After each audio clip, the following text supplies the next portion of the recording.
hello. I've been having a lot of audio issues, so that is what's pushed me back. Not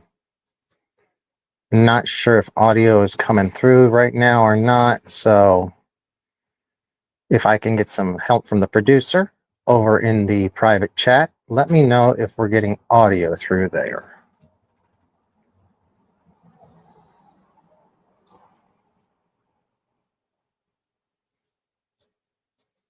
Okay, so Flapping Lips says it's here. We hear him. All right, dude. This has been one heck of a situation. One heck of a situation trying to get this all set up. I'm using StreamYard. Flapping Lips remembers what that is. So I did a crash course on it last night trying to figure it out. And yeah, I haven't quite figured it out. Oh, hey, good, Flapping. I'm glad you entered the studio. We'll get you on here in just a little bit.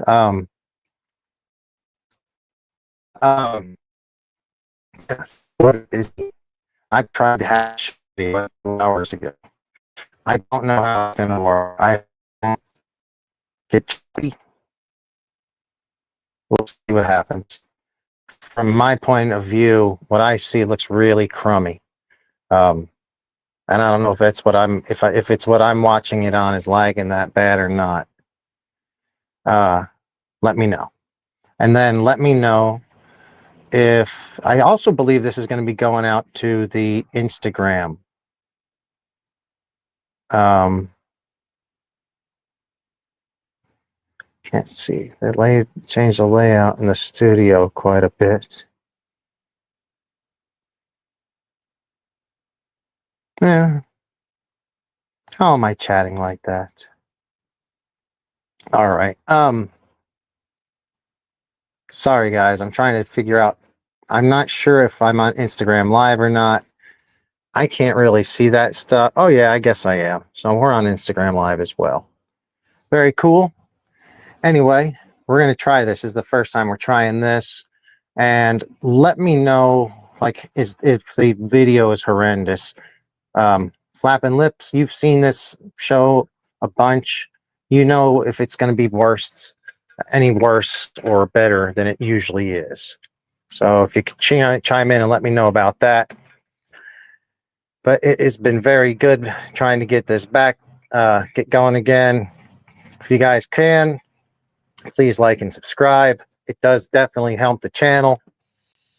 And I'm going to try to have some new shit coming up soon. So it would be worth it. And hit the, what do they call that, notification? Because as you see, I'm not that punctual. I want to be more punctual, and I'll get there eventually.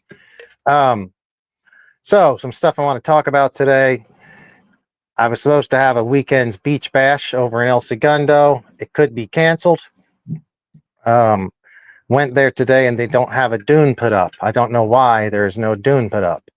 But usually, well, ever since I've been paying attention for the last several years, there's always a dune there by this time of year. So if not, and there's a storm coming in, I checked today, there was no dune.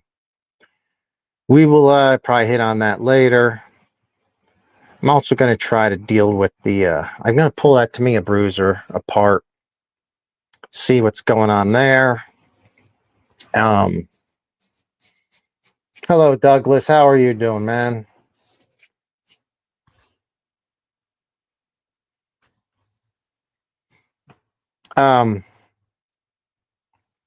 What was that? Sorry, I got distracted for a sec.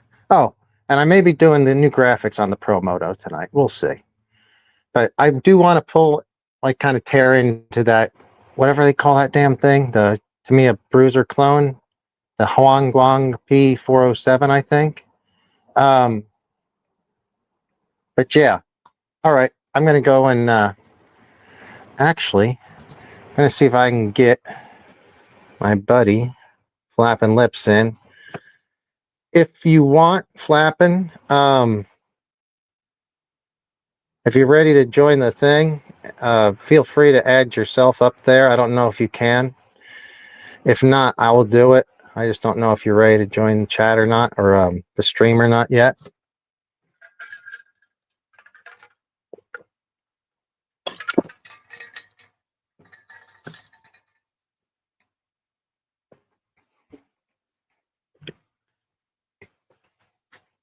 So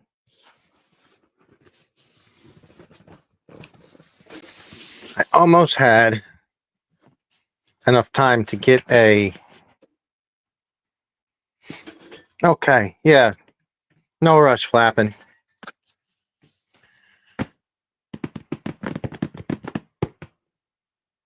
Oh, I need to get a light kit for this. I forgot that. Oh, before we even pull into this thing, let's just talk about what, man, this has been a crazy weekend. And if anybody else out there, like Ideal RC, if anybody would like to join doing these things through StreamYard now, I can send, or maybe Flappin' Lips can send links to how to join if you want to. But went and rode some motocross the other day. You know what? I'll play some of that right now. See if I can find that.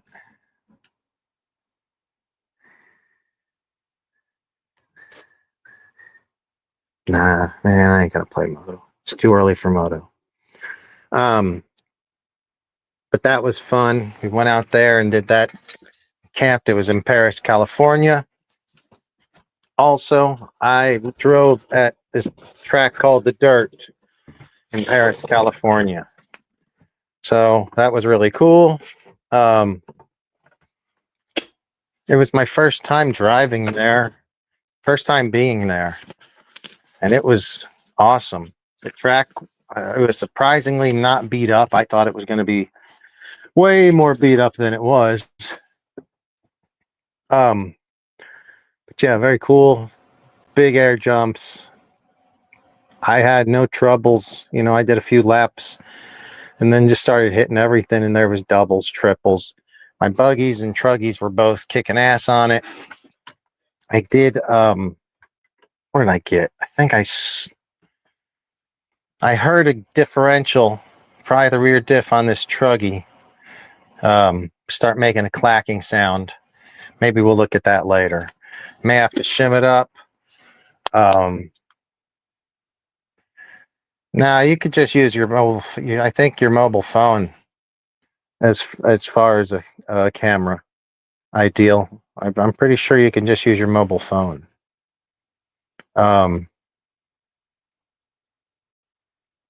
I think I would have to send you a link, and then you just jump in the link. Oh, it looks like Flappin's got his camera set up over there. That's cool. And if we do a setup, we'll do it like that probably. We'll see how that goes. So, yeah, if you want to jump in at any time, Flappin, feel free to. I got these genuine Tamiya. I don't think I showed these on the show last time. This is for the actual Bruiser. And I think it's gonna look really cool. I've been looking at it online, and I think the body's like as basically the same as it can be.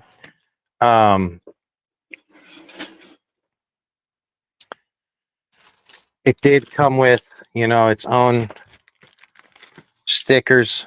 We're not going to use them, even though some of them are pretty damn cool. When it says Toyota instead of Toyota. Yeah.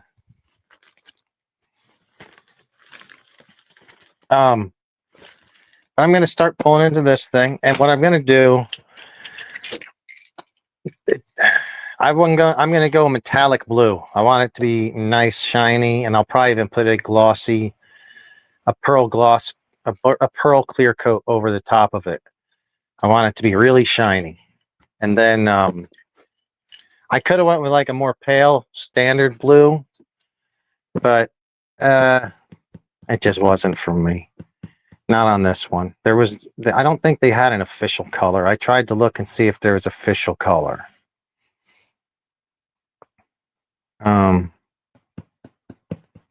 Yeah, so I'm gonna go with that, but I'm gonna just start looking at this thing.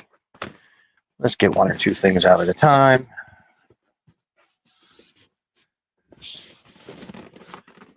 And I'm going to try to do this over the next week or two.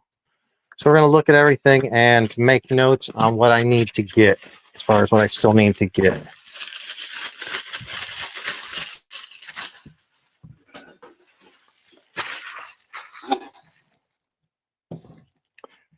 All right. Show comments on stage. Let me see. I gotta scoot around.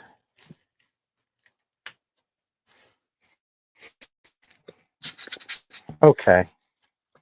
So, if the producer could reach out to me, I think it's a little pixelated still. Would you say it's very pixelated? And guys, we're trying to... So I like these tires. They're nice and soft. Softer than the Tamiya tires. They are not very well glued, so...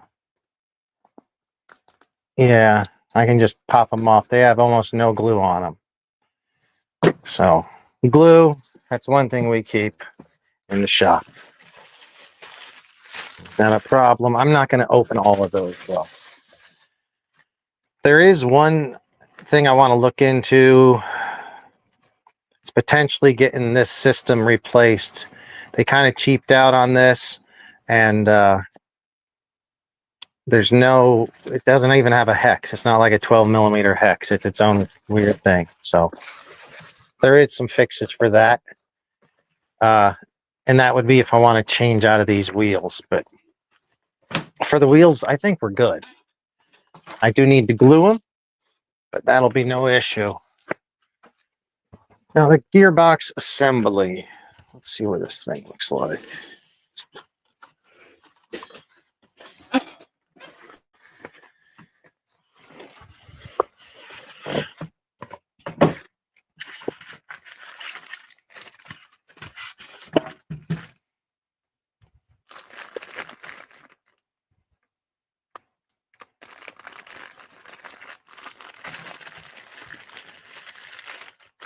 I'm not going to even have to, it's all built already, and it comes with the motor. This is a 3-speed transmission. I may look in, see about whether it needs to be greased at all inside. It probably wouldn't hurt it for me to open it up and see what it looks like inside. That'll probably be what I'll do here. I'm not turning that transmission by hand, so pretty tight. Maybe who knows what gear it's in. I'd assume this shifts the gears on it. Oh yeah, it does. That locks the gear. Freewheeling. So maybe that's the 2-wheel drive and 4-wheel drive shift. Anyway, that's going to be pretty cool. Want to see if this time, if flapping, if you can, go to the right of the screen and there's private chat over there. And if you see the private chat, hit that button and you can chat with me so I can see what's up with you.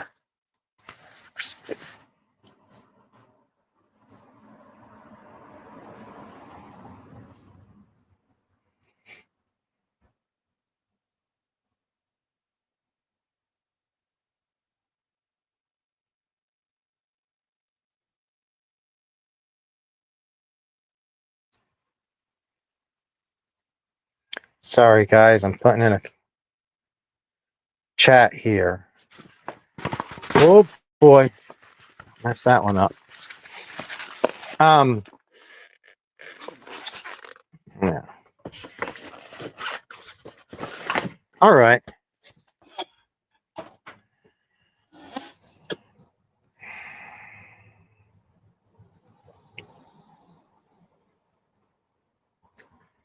Oh, I got to figure out how to try to get this thing less pixelated.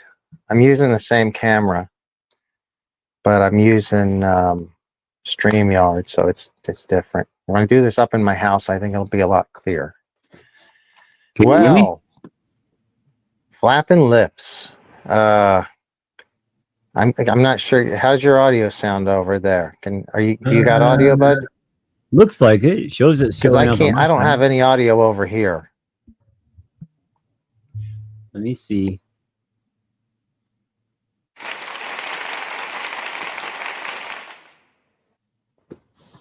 Hello, hello. Okay, yeah, I'm in there. Okay.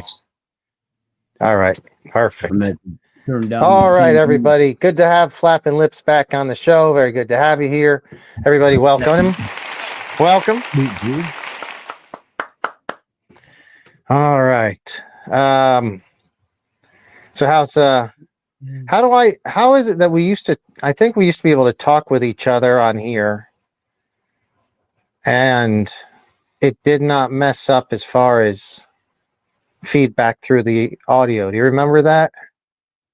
Seemed to be that way. I don't exactly I'm going remember. to turn up audio and see what happens because I can't hear you, but I'm afraid there'll be feedback.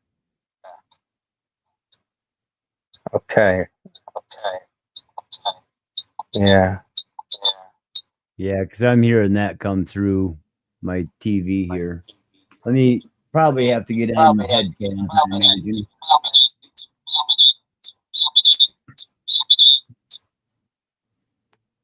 Hold on. I don't know, dude. We did it one time. I know we've done this before, but I don't remember how we had. Like, how did we get the audio? Not for sure.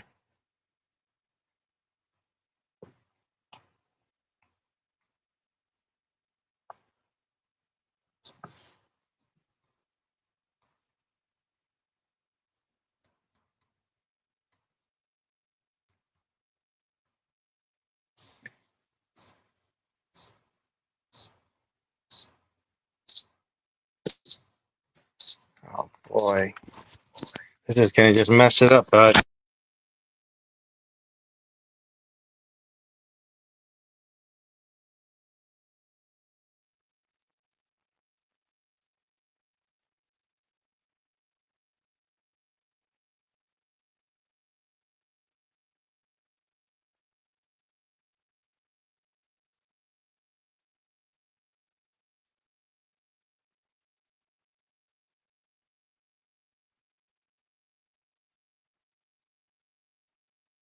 All right, so oh no, here we go again. What happens when I'm trying to hear Flapping Lips talk, I have to turn on my volume. And when I turn on my volume, then it creates a loop of feedback that continues forever. I don't remember how we did it last time. It was a long time ago, but we have done this before. So I'm going to just have to cut Flapping off for a little bit. Unfortunately, that's disappointing. Sorry, bud. What about if you can, what's the word? If you're able to like look into it, and see what setting I need to be on. I'm not sure what it is, but we've done this before and the audio is not, feedback was not a problem. I don't know if we had to listen through stream. Well, I'm on StreamYard right now. So this is probably pretty fun and exciting for the whole audience. But yeah, this is something new. We're trying it. I eventually will get this thing figured out. And also I have a producer off site, and if she wants to try to make any suggestions on the producer's chat line, feel free.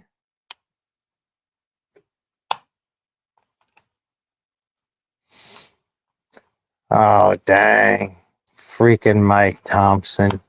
What's up, Mike? JW. What's up, buddy? Okay, so you got headphones on. I don't have headphones. I only have this microphone here, and I'm listening through that thing. But I didn't have headphones last time, so I just don't remember what it was. If we can come up with an idea to save it, well, that'll be cool. If not, we will figure out another thing. But for now, Pirate, hope you've been doing well. You were here the day whenever I opened this thing up. I don't understand why they made this silver. I think anyway, it's silver.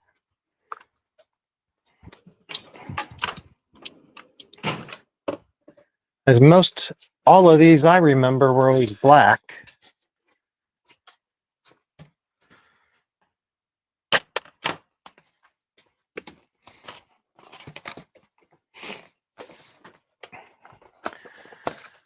No, the dunes are not built, Pirate. So, we were talking about it earlier. This weekend's beach bash may be canceled. The dune, I was out there earlier today. It's not built. They have a few days to get it up. And they should, because we actually have a storm coming to LA. What's today? Tuesday? Wednesday. So Thursday, Friday, maybe late Wednesday, Thursday, Friday. It should have been up already. But I don't know. That's disappointing. If it's not up, I'm going to maybe have to cancel that thing. If I do cancel it, I'd be interested in going down to the Pirates neck of the woods. And, Pirates at SDRC. Yeah, I'd be interested in going down to the Pirates neck of the woods and maybe doing some racing down there.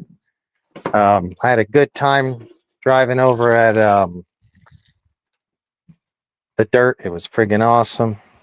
This is really cool. I like how, I don't know why it worked. Like you have to put a bolt through there to lock it if you want to, which is okay. I mean, at least you can lock it. You have the option to run lock or not locked, but it's not like you're not going to shift it on the fly. That's for sure.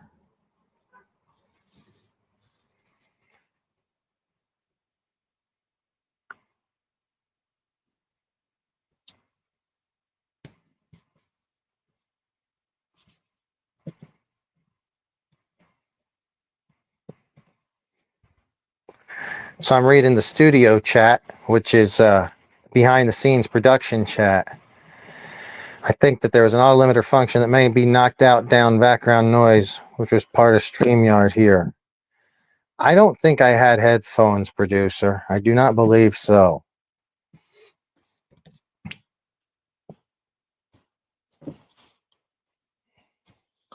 I don't remember. Maybe I was up at the house.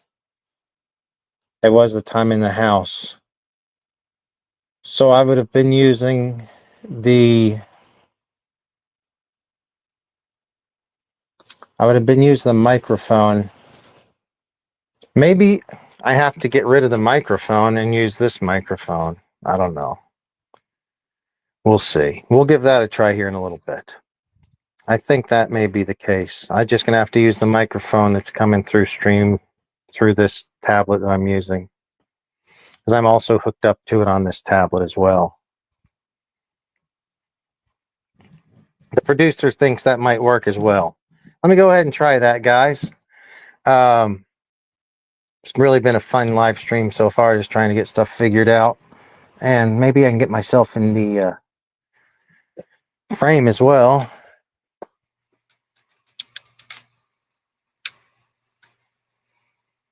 So what I'm going to do is mute this guy and go over to the other one.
Add to stage.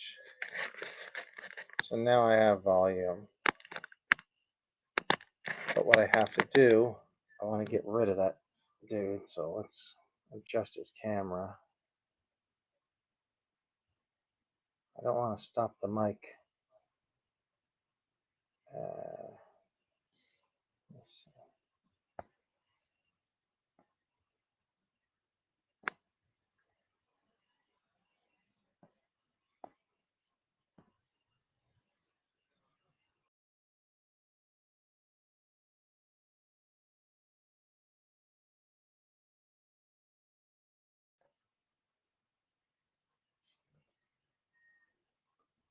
That. No. All right. Let me know. I think I may have volume again. Yeah? I can hear it on my end, so we shall see.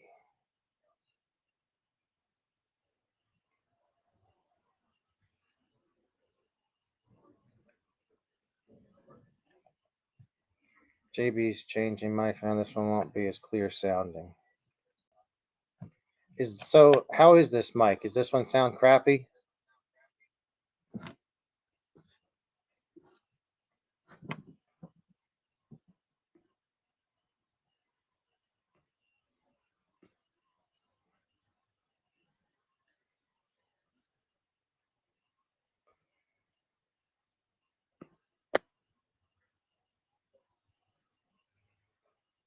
All right.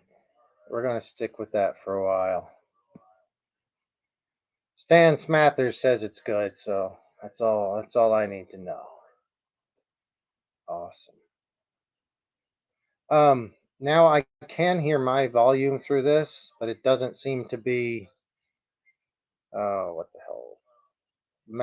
Back feedbacking, so I'm going to go ahead and add flapping lips back in, and let's see how this works. We'll see how it is. We'll see how it is. That come through pretty hot. That come through pretty hot. Yep, I can hear you well.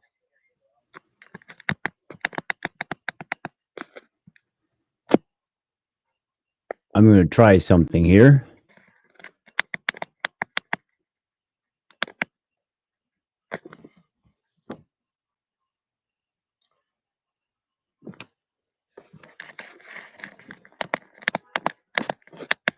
All right, we got our technical wizard working on it, so maybe we'll get something figured out. We're getting This there. seems to be okay. It seems to be okay. I'm trying to listen to see if it's coming through the feed.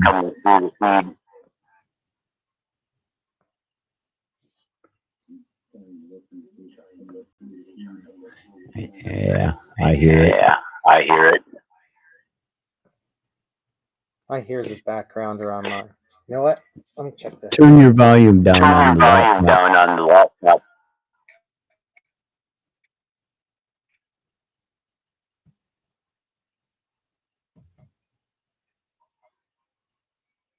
All right, what about that? That's still making Any noise, better? isn't it? Any better? No, that's not any better. This is quite the scene.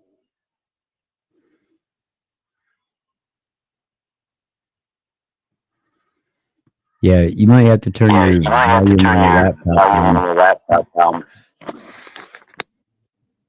That's why I had to put headphones on, because it was feeding through the speakers on the TV into my microphone, creating a loop.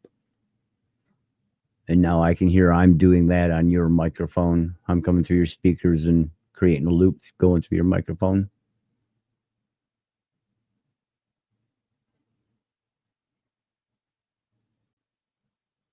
Which is why most of these guys do use headphones doing this.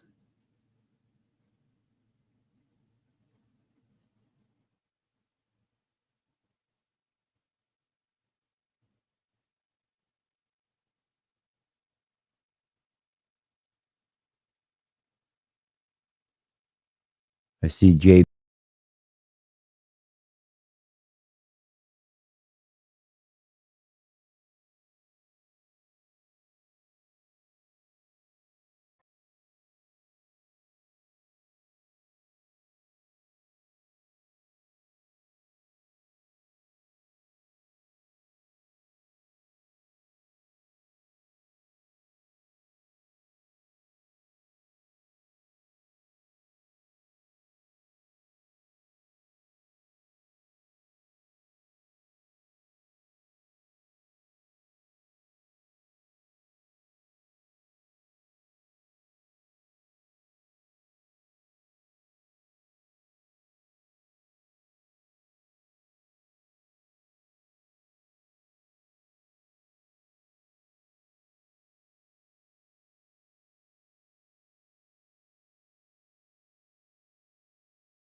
Now let's see how that goes.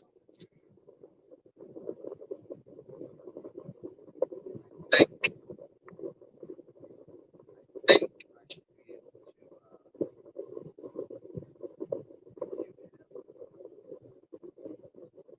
All right.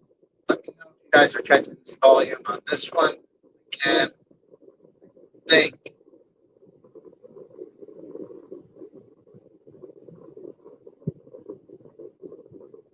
746. Yeah, if you're out there, let me know if I'm still muted.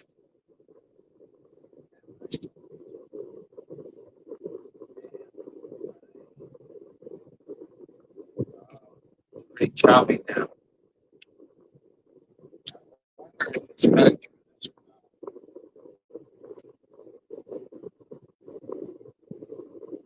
yeah, it is. All right. Well, I think that's the best of it. I'm not stressing too much.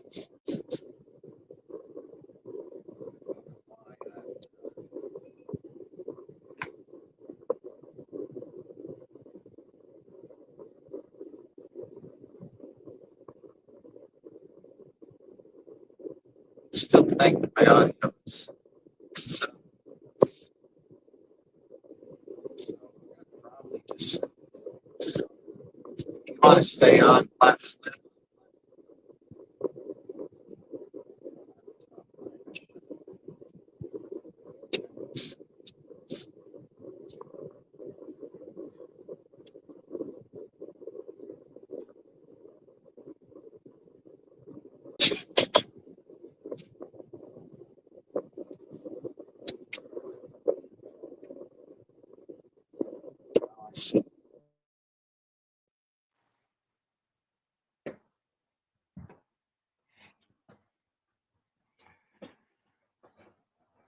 Good call. I think that might help the audio. Yeah, I was on that mic over there. It went back to default. So hopefully that's better. What a freaking show. I want man, thanks everybody for hanging out. It's been fun. It's been a hell of a learning experience. I'll get some headphones. I'm sure I could probably order some on Amazon and get them here as early as tomorrow. And then we will have flapping on because I don't know what the case is.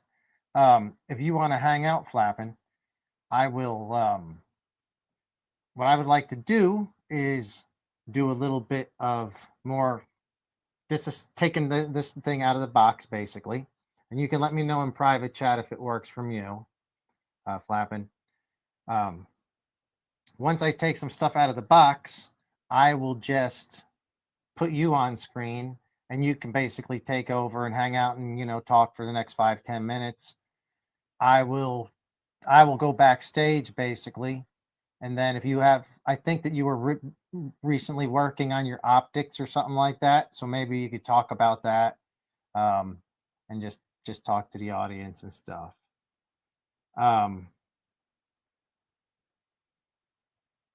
Let me know if that's good with you. If you want to do, and then just still let me know. I'm getting some conflicting comments over there. JBRC Garage is in the chat, and they should probably be. It says, yeah, the sound loops from the speakers into the mics, but JBRC Garage, I believe that's producer, and you should be using the private chat on producer because that would. If not, it's confusing me where it's coming from because I could also be chatting from that one. So please, producer, if you can, use the private chat. Oh, is it really loud? Let me check something here. Let me try this.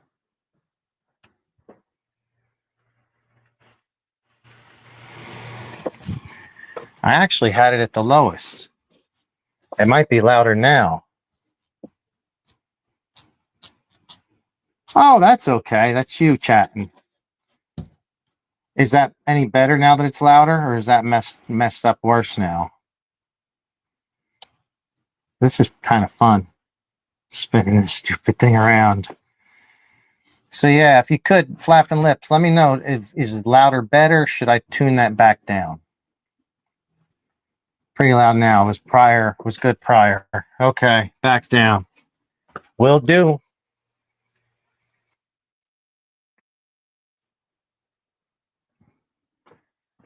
Okay. Like to say, guys, if there's anybody watching on the Instagram live, I've never done this on Instagram live. I can't see comments from Instagram. So if there's any out there, I'm not ignoring you guys. I've just been mainly just trying to troubleshoot this stuff and figure out a new system. I was a little frustrated when I found out how you're far away sounding. Jeez. Oh, off the guy, you're killing me. I'll turn it up a little bit louder. I will turn it up to middle, and then we'll see if that works.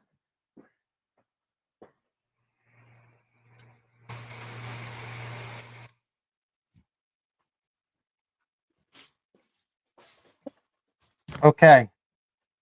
Maybe that works.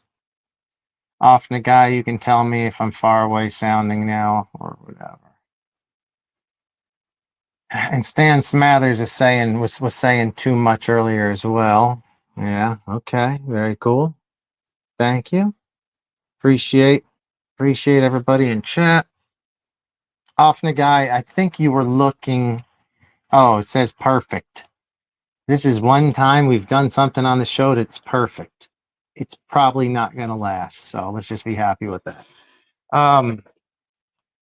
Damn, guys. So this has been fun. It's 42 minutes of trying to get the audio figured out after I tried to start at like 5:30 today and got started way late. Off the guy. I believe, no, who is looking for that? Who was interested in the nitro that my buddy at work was selling? It may have been you. I responded to the thing, and He had sold it already. I don't remember for sure if it was you. Yeah, it was a nitro pan car. No, wasn't it? A nitro. What the hell was that thing?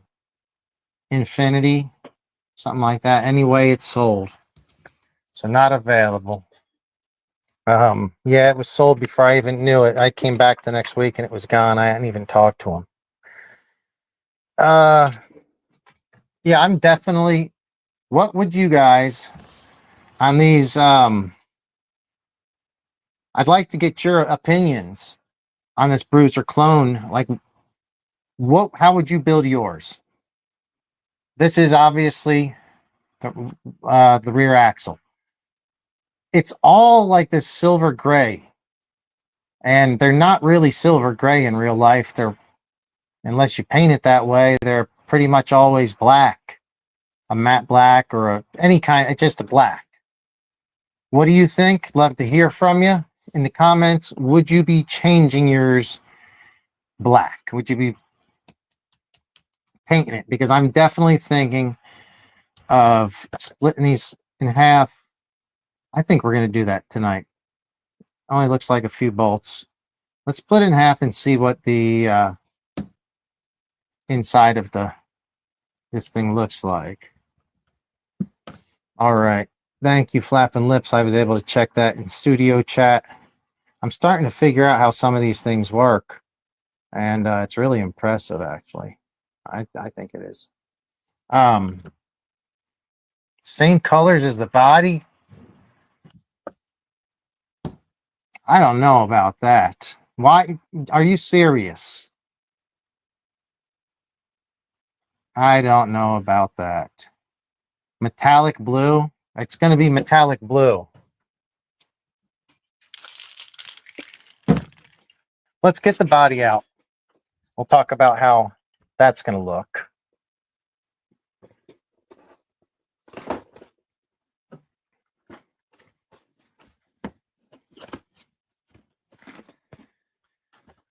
Yeah, I appreciate doing something different, but I don't know if it would. It might be too bright for me. It would look pretty trick, actually. Probably would. So this is it's a couple of pieces.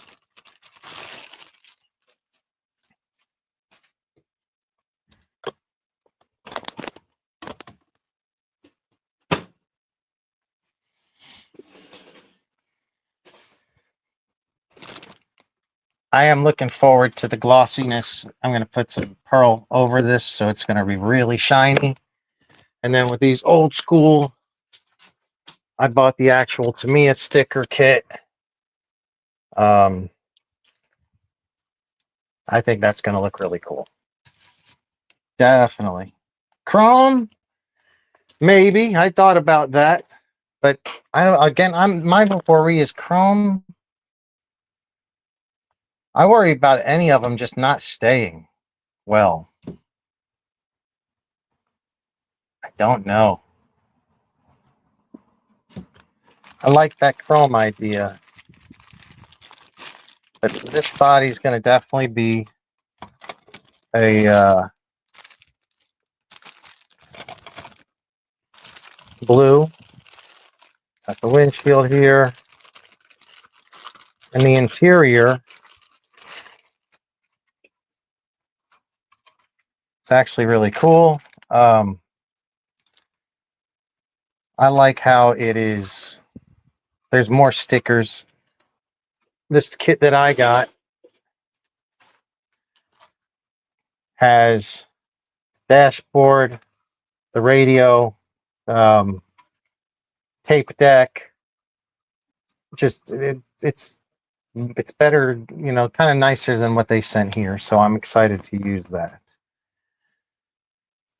I don't know what color this is going to end up being, if we're going to keep this the same or not. I kind of feel like going with a like a blue vinyl look. I remember a lot of older trucks had that like bluish plastic cheap seat covering. I actually had a truck like that back then, so I may do that in blue. Not sure.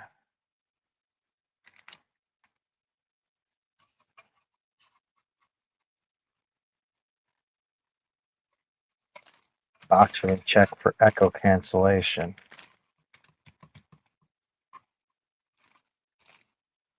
Well,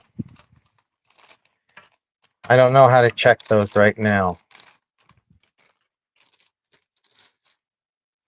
If you or the producer can check it, feel free to.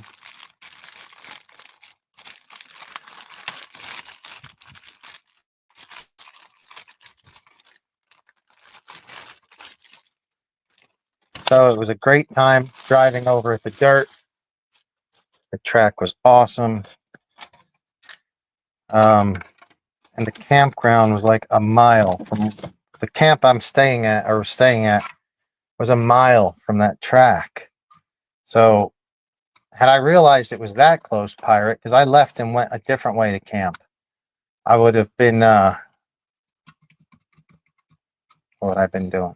Oh, I'd have been back there to see your buddies that were out there driving that night. You said your friends came out. Yeah, that's cool. So there's spaces here for windshield wipers. Did they include such things? I don't see anything like that right now. Hopefully they did. Yeah, that's cool, Flap, and I see you're trying to post from yours. That's cool. Whatever works. We'll get it figured out.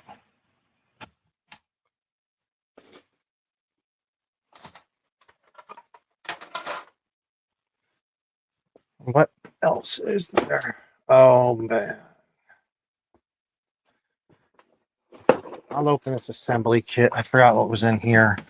There's a front axle, looks about the same as that, so I'm not going to open that again.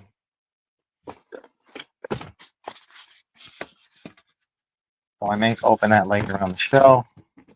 I decided to stick around a little longer. Oh, this was all the little kit pieces, the shocks, all the hardware. Very cool.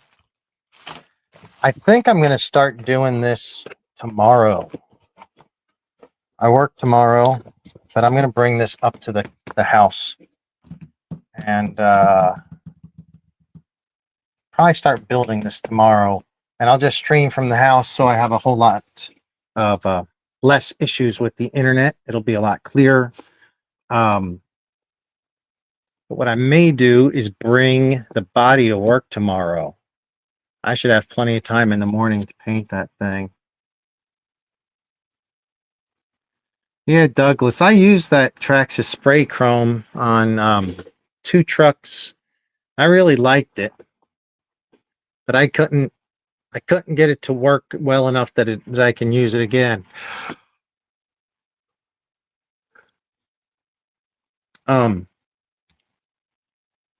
What was I saying? Sorry, guys. I'm learning this this thing, StreamYard, that I'm using here. There's a teleprompter and notes, and I'm going to try to start writing stuff up prior to show because it would be very helpful for me to keep from getting lost as I'm trying to read chats as well as remember I'll be honest, very few shows have been done that were not under the influence of at least one, if not more, nice relaxing things. I will see if I don't have a whole lot of tools with me right here. Some of the older tools, but this might work. All right, let's size this bad boy.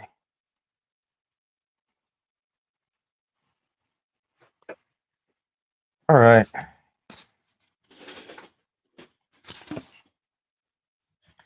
Producer, if you're still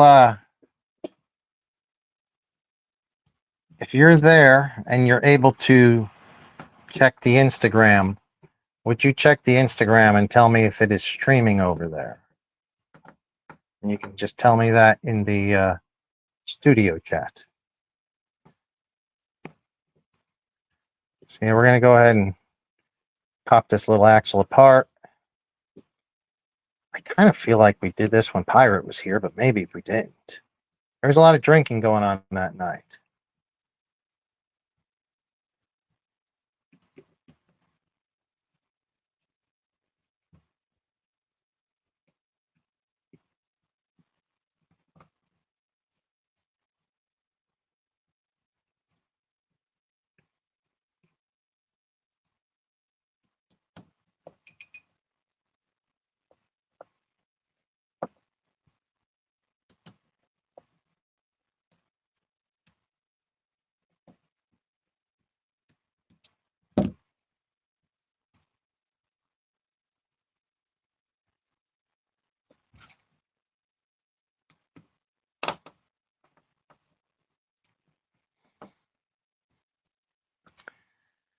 Yeah, I just got that notification. Very cool. So guys, he's also added it to his stream live, which hopefully we'll get some more viewing engagement. I need better tools. I don't want to strip this using these shitty tools. There's some better tools.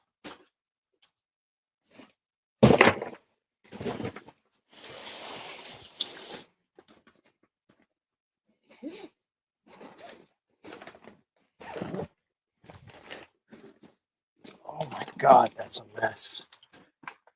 I haven't looked in that bag since coming back from the track. And it is a mess.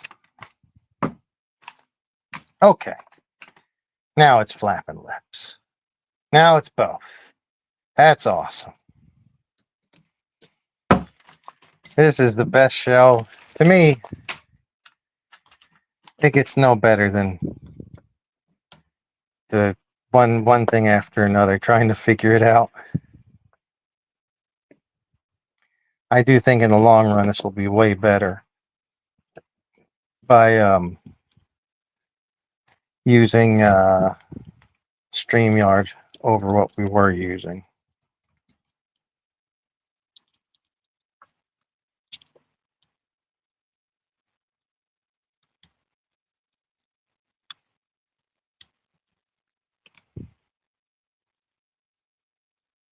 That's a real beaut, Clark. He's a real beaut.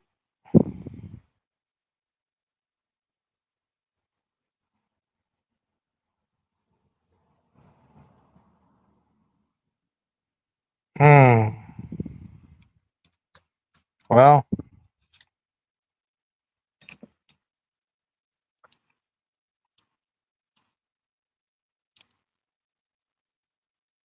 it's probably painted silver because the inside it's actually just aluminum, and so when silver scrapes off, it won't really show that badly with the aluminum behind it.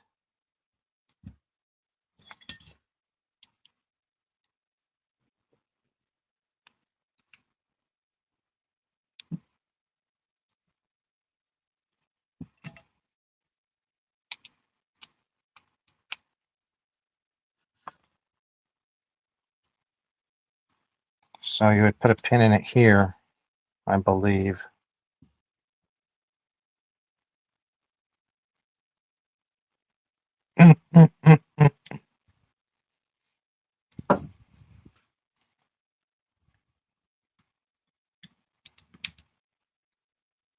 Yeah, now it's locked.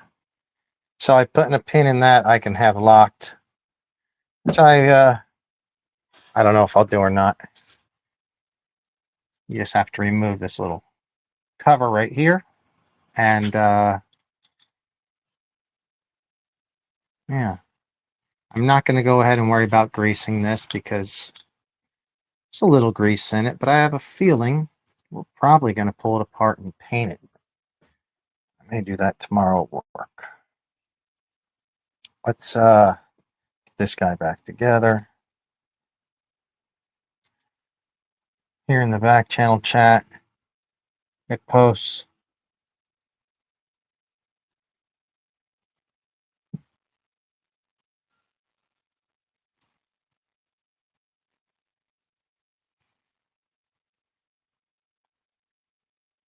Send me location.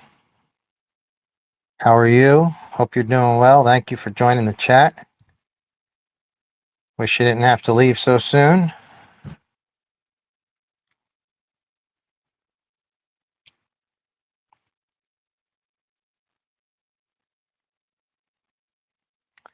We will hope that that beach bash is still happening. It's really quite frustrating because I have 2 nights rented there to camp. Oh shit, Khabib. It is so good to hear from you. Guys, this is one of the originals. Hadn't heard from you in a long time, man. Thank you for tuning in. Yeah, if you gotta go, take off, but hopefully you can try to join in on some more in the future. I'll start doing some more. Yeah, man, it's cool to hear from you. This thing. Khabib, 29-0. That's awesome. Yeah, it's been a long time. Gonna try to be back tomorrow after work and get started on doing some more on that. Not very happy with that screw. That might have not been the right screw for that. It's not the right screw for that. It's a longer screw there. Yeah, that's great, dude. I can't believe to hear from you. That is awesome. Send me location. I hope yeah, hope to see you again soon. That is awesome. So good to hear from him. He is our friend from Australia, actually, guys. He is from way over there in the other side of the world. And absolutely a regular on the show. And it's been a while. And very glad to have him back. Yes, sir.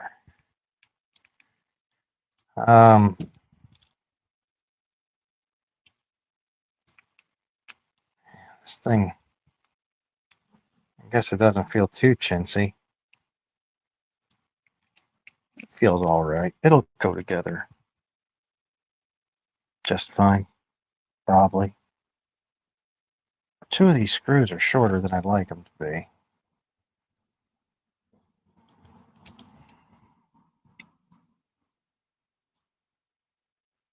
These short screws, they should be the same length here. Those are not going to cut it.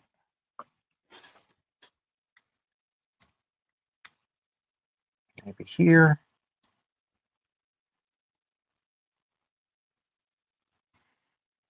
Yes, Flappin', I agree. The way this thing is laid out is I feel like it's much easier to use. Like a studio sort of layout.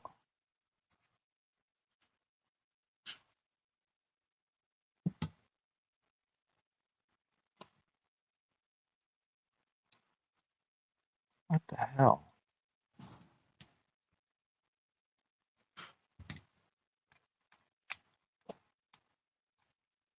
I didn't think it would be that hard taking 6 or 8 screws out.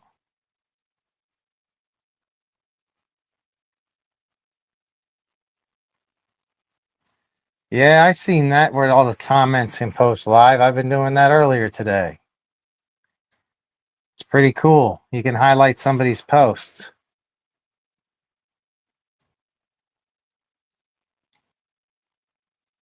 Yeah, I was doing that earlier.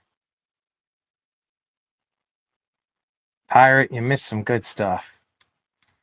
There was, you know, Just bullshit chat. Just, you know, same stuff, just talking. That's that one. I've got a, I did take this, front and the rear axle apart. All of them on the right side of the vid.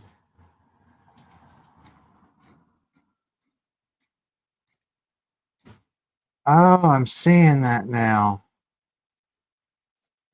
How should it be set up? Is that how it should be set up? What do you guys think? I see. Not just one comment. All on the right side. It's optional. All right. All right. Well, let me see.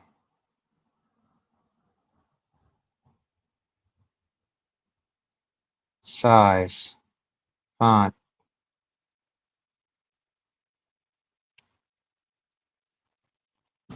I like it.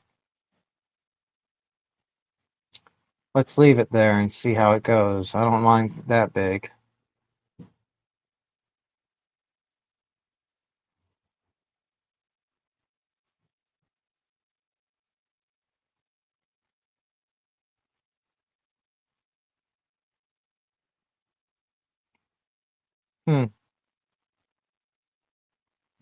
Well, you guys probably have a better screen to view this from than me.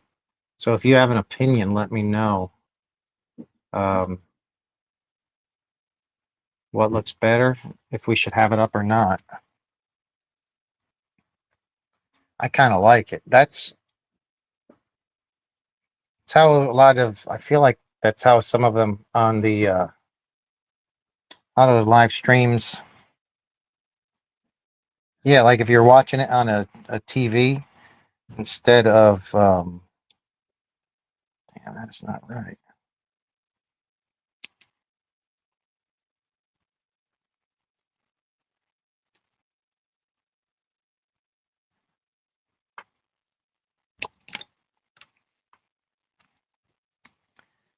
I swear. If I'm gonna have to put new threads into this already, I'm gonna be a little bit disappointed.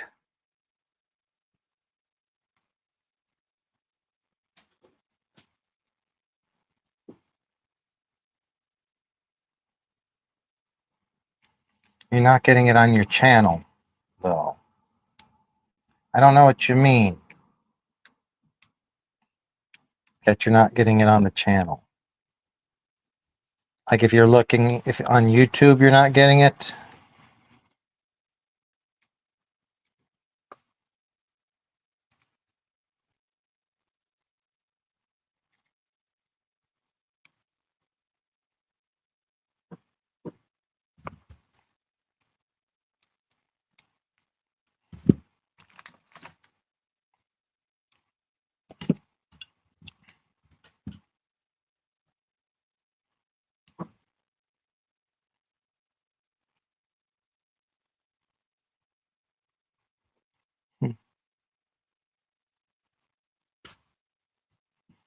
Yeah, 4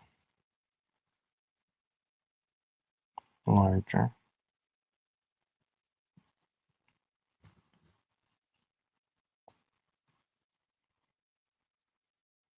2 shorter.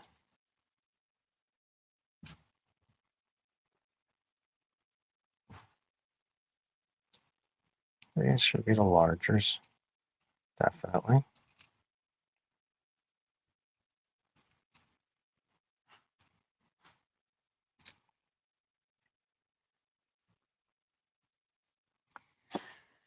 Douglas is coming up with all the good ideas tonight. Hot pink. Paint the differential housings. Dude. May not be a bad idea.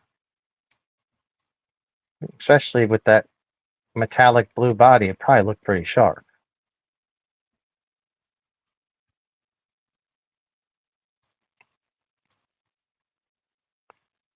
All right, so I'm going to have to get another longer screw because one is stripped out already. It's not the screw that's stripped out. It's the threads in the chassis. Now I can start a what?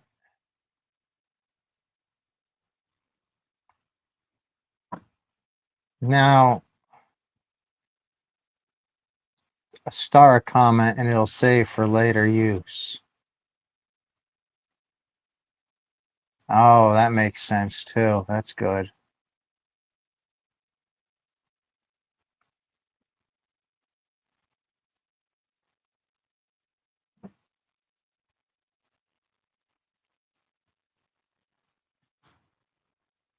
I think I put that ad up accidentally as I was just trying to stream through it. I'm pretty sure that was me.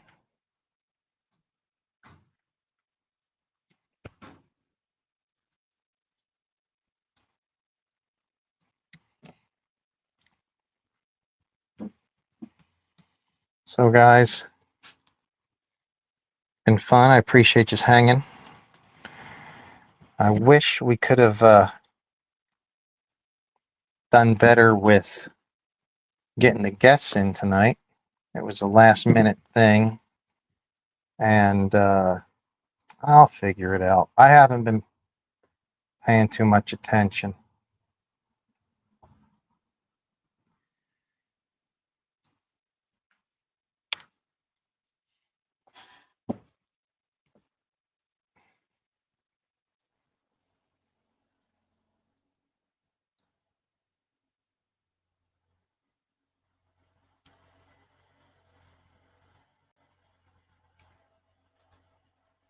Yeah, for the invites, I think I sent you. I think I sent it to you through. I had copied the link and then sent it through Facebook Messenger. Easy way as well. Yeah, I don't know, man. Pirate says he's having trouble following the chat, and so am I, kinda. I probably haven't had enough to drink. So yeah, guys, I rode moto for the first time in many, many years. A couple days ago. It was awesome. It's not very fast. No, let's put it this way. I wasn't fast. Not even very fast. I wasn't even kind of fast. I didn't check that out. I just logged into this. Oh, okay.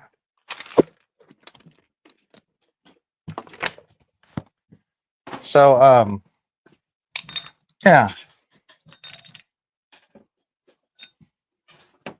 Yeah, I think I hit that StreamYard thing, and it showed it by itself.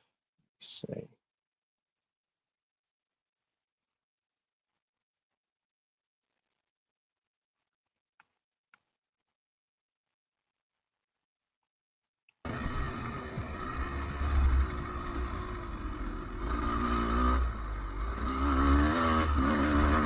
So this is my ride.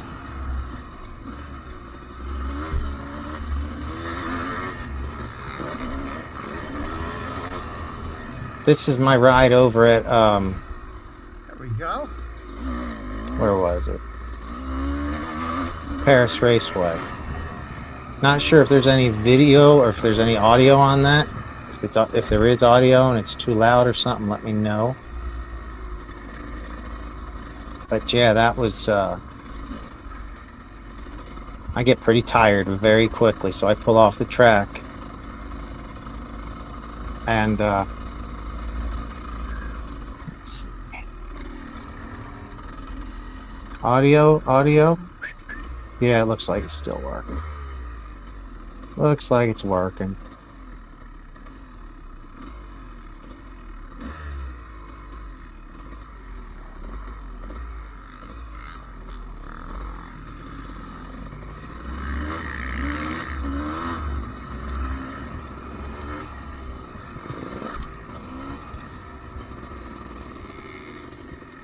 Okay, so there's a little audio on the thing.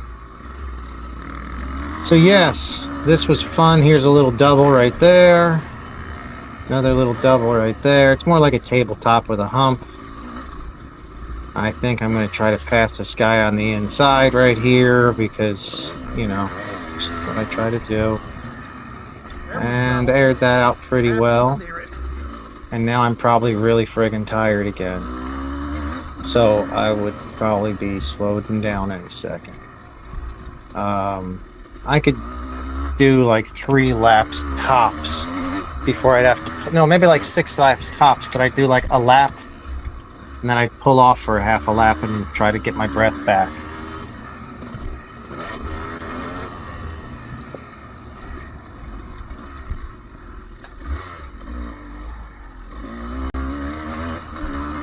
This was on the Honda.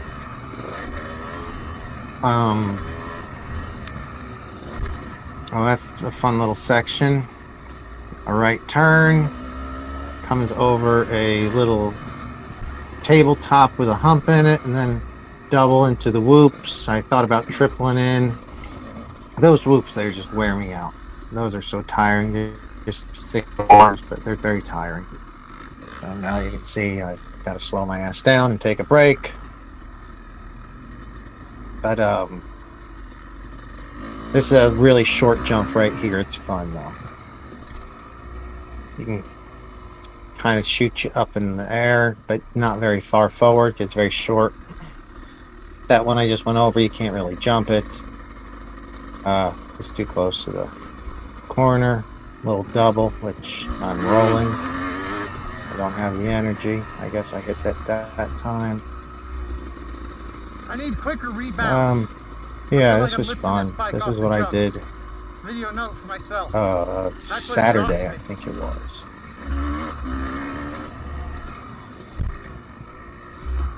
Yeah, it was Saturday. I thought about going back Sunday, but a little too tired. I was actually really beat. I shouldn't have drank the night before, and it was 90. I didn't even check the temp because I thought it was going to be the 80s. More of a lip on it. There's a small double. You need quicker rebound. You are so sure. You are, dude. I think it's either on this video or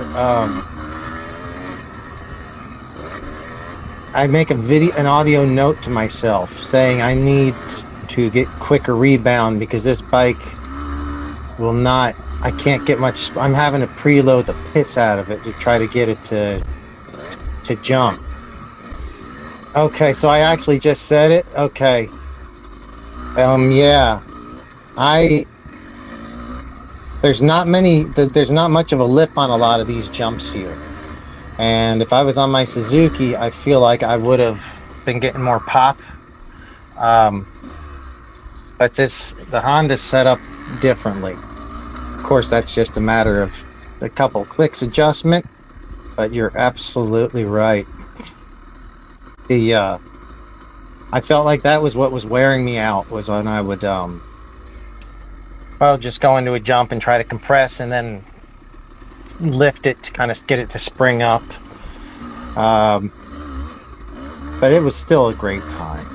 I mean, my first time riding on a track in 12 or 13 years. I was very happy. Continue to just get a little more comfortable. Finish line. That's a nice jump right there. I was clearing that pretty well by the end.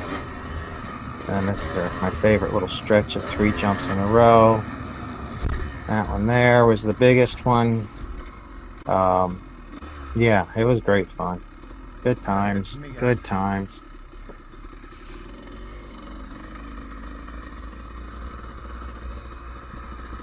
And then here we are going back to the truck. And there's my truck and there's my Suzuki, and I never even got the Suzuki out. I wish I had.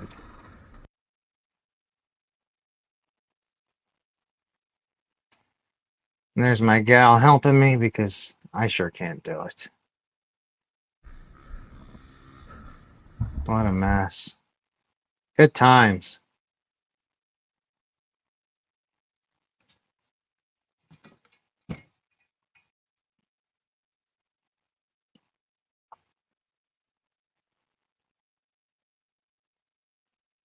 We can work with us both on screen. You just have to unmute. Yeah, Douglas, I just did it at that's why I did it, because I'm 50, dude. I just turned 50. So I was like I just was I hadn't ridden dirt bikes in many years. I just got some recently that I've just been trail riding around the house and stuff and out in the desert. Not around the house here, but my parents. But yeah, I definitely am looking forward to going back and doing more moto. It's not that, I feel like it's actually easier in a way it's easier on the body, or my breath it's not, but it's good. It was a lot of fun. Anyone ever wants to go ride, just let me know. I'm up for it. Oh, what else we got going on?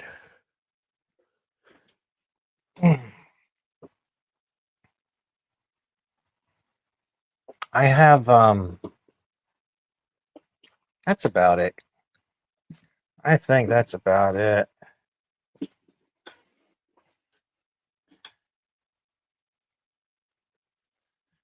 Flapping, I say you should get one. You should get one.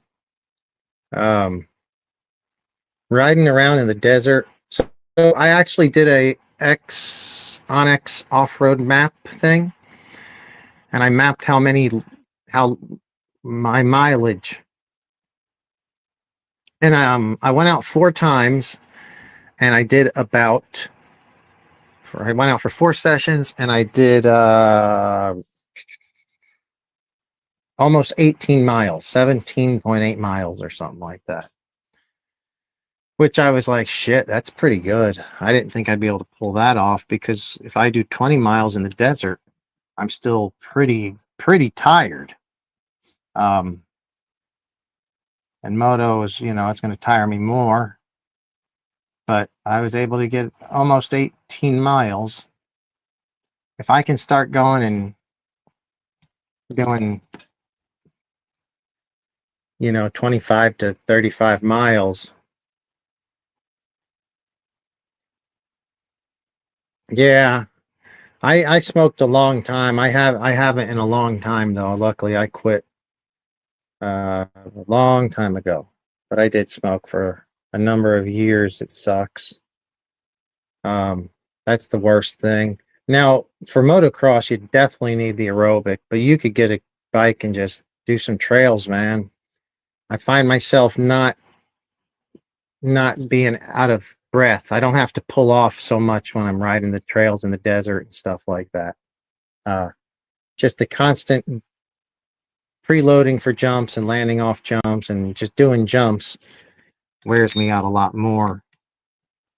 For one, I've not been doing it, so I'm not as smooth as I could be. I'm kind of tight on the bike, but yeah, it's been fun. Down to a pack every 2-ish days. Oh, that's good. Hell yeah, keep cutting down best you can. Even cutting down something, that's something. Let me see if I can find Promoto.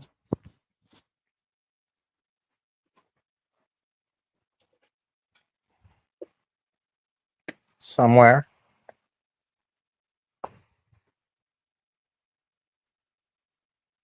No, I don't know where it's. Oh, it's behind the seat.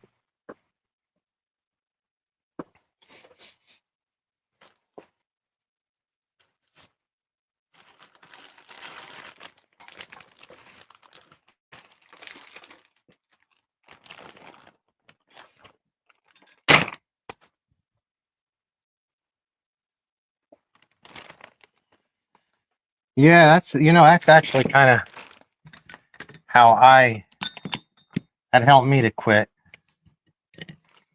But it was funny when I quit. It was just like I said, I'm just like, I don't want to anymore. There were some times before that I tried and it didn't work, but that time it did. Real easy.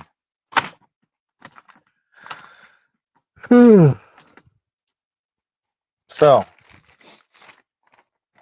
Got it sealed up. I didn't want to lose it. Get a package sealer at work. What I am going to do, brand new set of the red plastics. Gonna pull the graphics off these, put them onto these other red graphics, just red plastics, just for salvaging them. And then I'm gonna put the Honda stickers on these guys.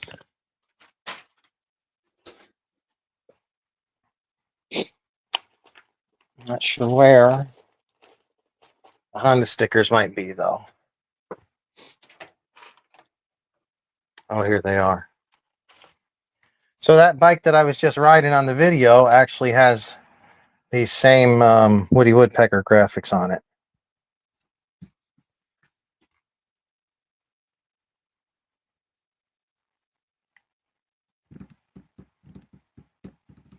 Let's see how you start peeling.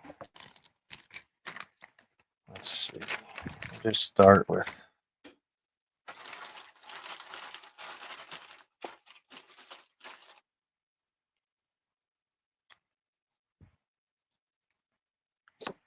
I try to do it without heating them. So I feel like I heated plastic one time and it deforms and like colors quite quickly. So the reason I bought them with the stickers on, I was able to buy them, I believe it was at Jenny's. Yes, it was at Jenny's RC. And they're cheaper this way than if I was to just buy the plastics alone, I'm pretty sure. So what I'm going to do is just pull the stickers, put them on this used set of plastics, but they're going to look sharp, and I'm going to start running. I think I'll use these for a spare set, or I'll start running with these.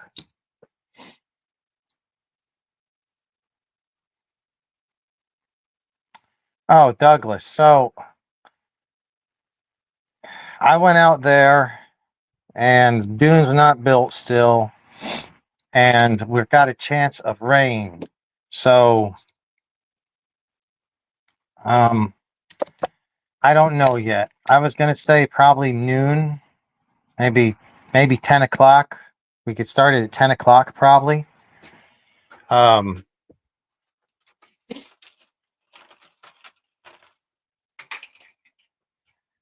Yeah, I was thinking maybe 10, but it's going to depend on the rain. I'm not going to know more until tomorrow. And then with the dune not being built, there is a couple small hills out there. So we could do a few jumps, but it's not going to be nowhere near what we were talking about before. Nothing like that. So it's very disappointing.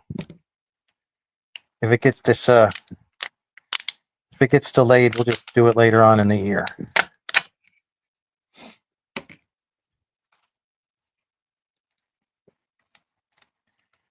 Onto the beater plastic. Hell yeah.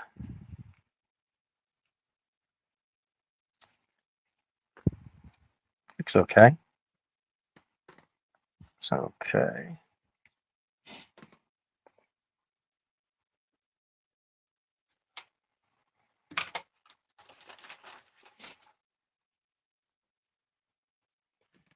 This is old plastic. Old plastics.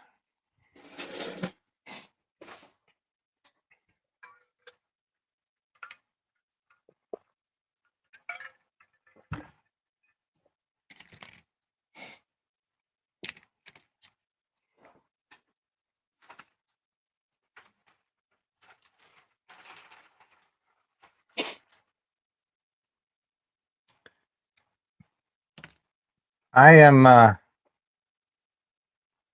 going to go ahead. If you're there flapping lips and you are able to share with us your screen and want to talk about one of your upcoming or your project, let me know. And I will mute myself and shut myself down and let you take over for a while.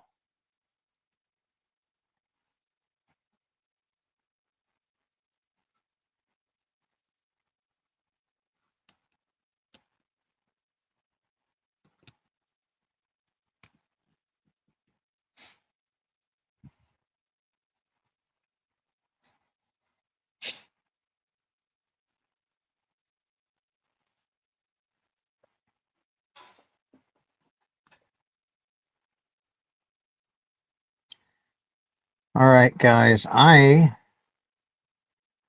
am going to go to mute myself so I can hear Flappin' talk. And yeah, guys, I'll be back in a little while. Right on. Excuse me. How's everybody doing? So JB was talking about my Origin build, which I've got here, kind of half in disarray. I've been doing some interior work. If you don't know, it's the Vanquish Products H10 Origin. They made the H10 Optic and released that last year. That's a plastic, fantastic, if you will, setup. The Origin is all CNC'd. Pretty much all of it. Obviously, this is plastic, the centerpiece up here. The rest of it, the panels, the door panels, which I don't have on, got them in the box. Front panels are all CNC'd. The So grills Flappin', I'm not able to hear what you're saying. Can you hear Let me? see. Yeah, I hear you. Okay, give me a second. It shows I'm coming up. Okay, so let me double check on mine and see if I'm coming through. Well, I'll double check on yours and see if I'm coming through.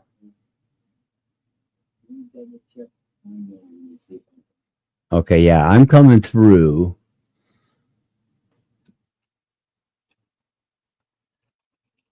I think he's got to turn up his mic or speakers.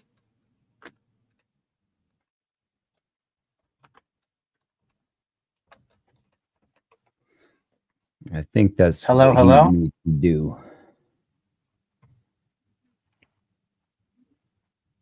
So I think you just need to turn up your Hello? mic. So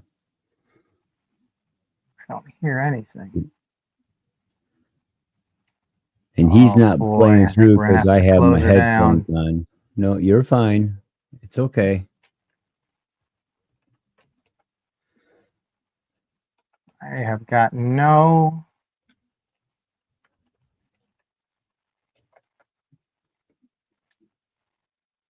Man, my speakers are turned up and I can't hear. Because I hear me coming through I can't hear your myself live even. stream. So I'm wondering, like, can you hear me talking right now, Flappin'? Mike, is my audio on?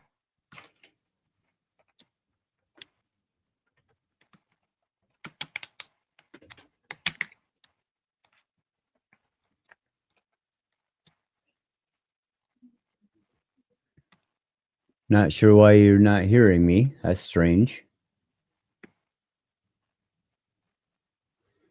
But yeah, I hear me through your live. Everybody else hearing me okay? Doug or Mike, Hoffna guy, you guys hear me good?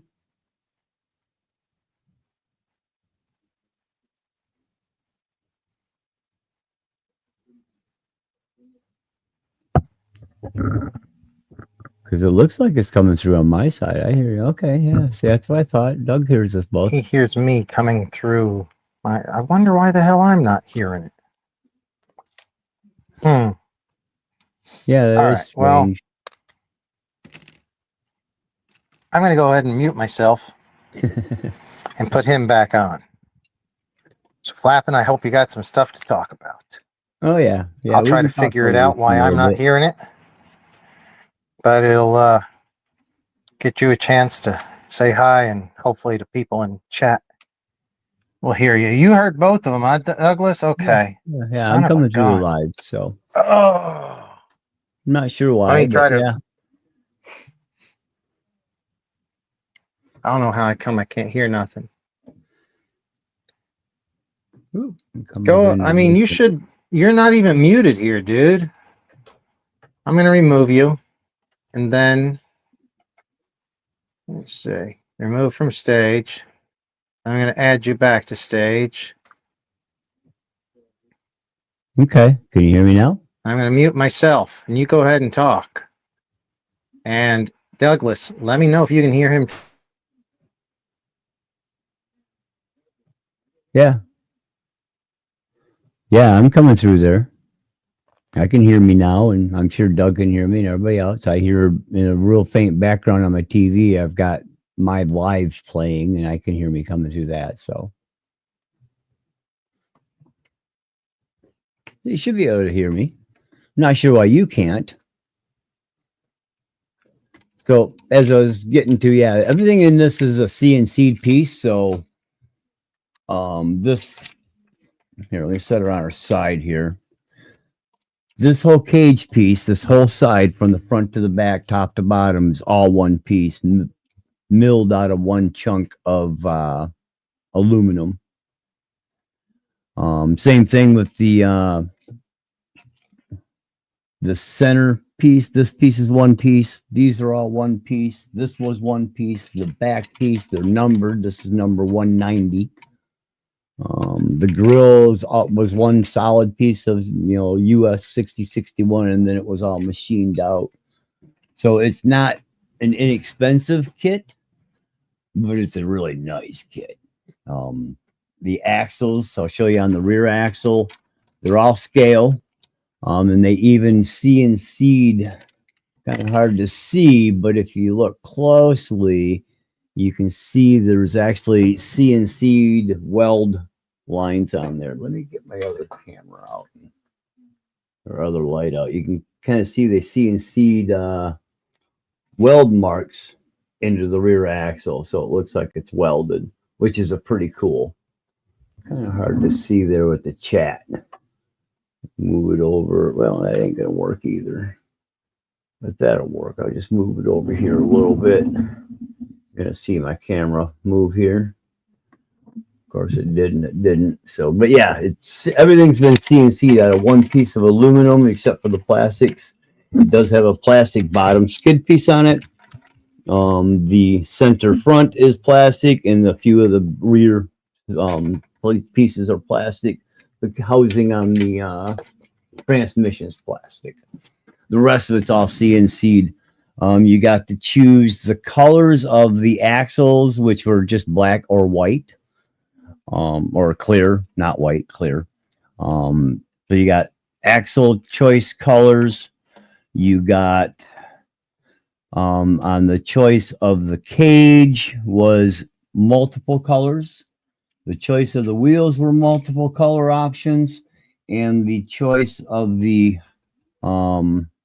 cages or the panels were multiple color options: blue, red, gold, the orange, a bronze, no purple, no green. There's another color in there. Can't quite remember. So yeah, and it was all a package. Comes as a kit. You have to build it, obviously. I've got videos of the build, getting it all the way to running condition on my channel. So if you want to go over there and check that out, they're long, slow, boring vids. I didn't do any high-speed stuff. I just kind of videoed it live and put it together. And there's like 4 or 5, 6, 1 to 2 hour vids. Did you get your sound working, JB? You must have. I don't see you messing with it now, so we'll see. But so yeah, it's all CNC'd, and then from there you build it up. And I've added Reese stuff, a Reese 888, and right now I have an 800 IS internal winch in here, but I'm taking that out and putting in a mini 179 because I have a motor top that hides the the servos area and gives you what looks like pretty much an LS top end. I got to paint it up, but with this will mount here, but that winch servo is way too tall and in the way. So I'm going to get a small low profile or a small mini servo and then lay it down and get it up out of the way so I can mount, do this motor, mount it up. There is a piece here that I could put into this, but this is going to hold my mini battery. I'm using a small 3S cell pack. This is going to be for the lighting system. It's got the Q series headlights on it, so they're pretty bright. And then I've got a tail light bar in the back, 2-point tail light bar in the back, as well as rock lights. I've got a pair of rock lights on the back, but there's no real place to put them on the front unless, this is probably what I might do, is I modded some black diamond plate. You can see that kind of well, and cut 2 panels out, place them on the inside of the cage. So I might try to mount them on this diamond plate somewhere and put them so the rock lights gives me a little bit better light. There's really no other place to mount them where they won't be in the way. And then I also have a light bar, which isn't going on top. I'm going to actually mount it across the front low profile right here. So night driving, you get decent lights. So what I chose is obviously clear cage. I could have went with any of the options of colors. It comes with shocks that are all metal, but it has red caps and red adjuster rings. I chose to go with orange to match the theme. And then here in the last 3 weeks or so, here and there, I've been working on the interior. Let me see what's a better option here. Because, well, I could probably go like this. Testing. Yep, I hear you. Okay. I can hear you by listening through the phone over there. So I've been able to hear you. But I got it as loud as I can. I got to figure out a better way to make it sound louder, but it's working. Yeah, the big issue is it just my voice, because you don't have headphones on, feeds back through your microphone. So whenever I say something, your microphone's on and working, it just picks my voice up and rebroadcasts it, and that's why everybody's getting an echo. It creates a loop, and that's where you get feedback going on. So, but anyway, I was just chiming in to say I'm at least able to hear you, and I appreciate you taking over. Keep it up. Appreciate I'm liking hearing about your truck, your build, so I'm just going to go back to mute, but I am here listening. Cool. Glad you're able to at least get some sound. Sure. So let me see if I can swap over camera here and edit mic settings. Nope, wrong one. I need to go here. There it is. So I'll come over to, is it? I gotta turn it on first so it's accessible. Let me back out and come back into it. Now I should have it. Yep, there she is. So here, now it's going to be kind of bouncy because I'm holding it. Now you can kind of see what I'm doing in the interior. Let me spin it around. So give me a sec here.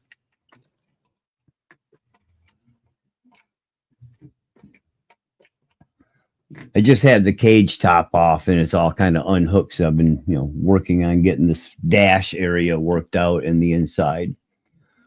So we got our driver here. You all may recognize this champ from the World Wrestling Federation, known as Roddy Piper. But this is out of the driver of posable figure out of the NECA. One of those toy lines from the movie They Live.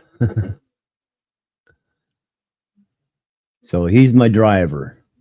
What was that, JB? Hello. You there? Yep,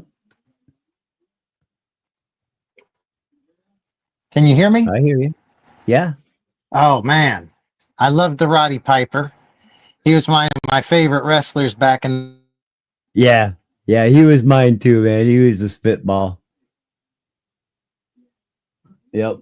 Plus, you know, he always wore the Scottish regalia. I'm Irish pretty much, so I kind of dug into it. I liked it. It's funny. But yeah, Rowdy, I needed a driver because I wanted to really kind of scale this out. And I thought, was looking around and I thought, man, that would be cool. So yeah, I found one that actually fit. It was just the right size, almost too big. You can see his head's damn near on the top. So, and there ain't much room there on the chair. I took off quite a bit of the chair and got it pushed down as low as I can had to hack it up to get it around the flat on the bar here. So it took a little bit of modding.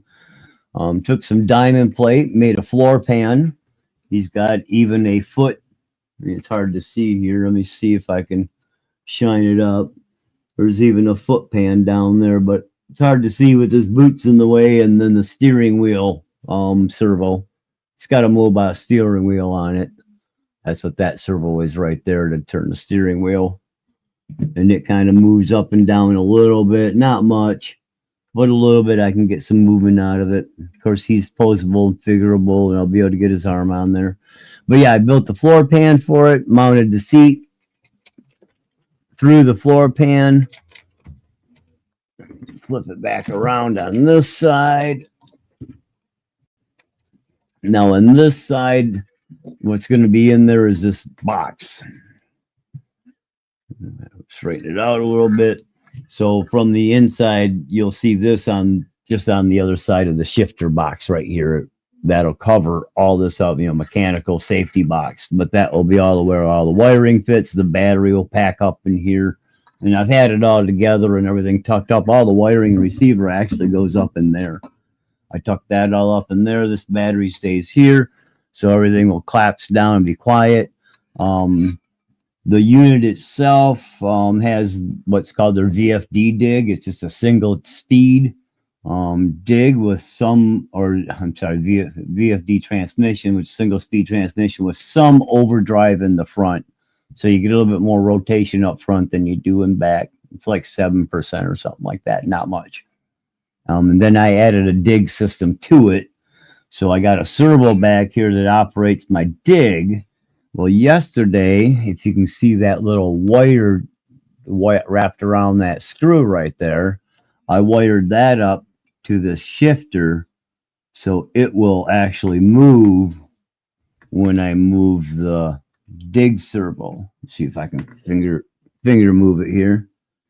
It's that way. So when I move it back, I'm going to have to do a little adjustment on it.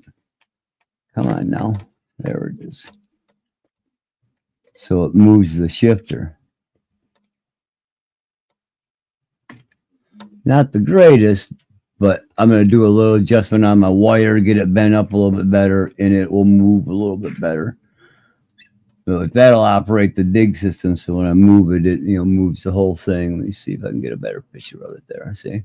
Yeah, it kind of moves it back and forth. And that one's going to be stationary. And then, of course, like I say, this box will be sitting in there like this with all that stuff hidden on this side. And then across the dash will be actually a dash that I'm working on right now. There we go. Where I'm putting speedometer in, going to build a small box, put a LED, thin, 3 watt LED or something, or a 3 millimeter LED back there, soft white, just to kind of glow back there and light things up. Start button. As you can see, I've got other rings kind of set here. I'm going to cut most of these pieces out as opposed to put the whole sticker on. Let me kind of see here. So the speedometer, can you hear me over there? Will go in there. Yep, still got you. Hear you fine. I'll be damned. It says mic is muted. So now it's actually working. Weird. I just remembered I have an in-ear. I had headphones in my bag. Oh, so I just plugged them in, and I'm listening to you through that, and I'm I'm talking yeah, through now, that as well. yeah. Now we'll both be able to talk without worrying about loops and feedback. Cool. Rock on. Hopefully, the audio is coming through clear for everybody else out there. But yeah, Yeah, it I'm should just be. gonna. Very cool, dude. Even though it says mic is muted on me, but that's okay. I'm gonna. Yeah, I don't close that. show is muted on my side in the back screen in the in the studio. Yeah. I see us both as unmuted and open and running. So out in the front stream, we're probably good. Yeah, If we got anybody out there, it says mic's muted again. Oh, Douglas says he heard both. Well, that was back in 8:53. Yeah, I'm sure Douglas, you can hear if- both of us because I can hear both of us. Yeah, I'm hearing you through my live. So Beautiful, beautiful, awesome. you good? We're back, dude. We got it figured out. Yep. Yeah, that's what I see. Because you get that feedback loop now, even with the cut the background noise options, they don't work. There's some aftermarket, third party items we can maybe look at that may. Nah, this is good. This is all I need. But yeah, if you get an ear monitor, and I think I might do an ear monitor too myself. Yeah, I don't mind. I don't know why I didn't but think of that before. I love it. being Great a musician idea. being a musician and doing studio work, and basically you live under the headphones, they get tired on the ears. Yeah. So anyways, yeah, so this is some of the dash work I got going on.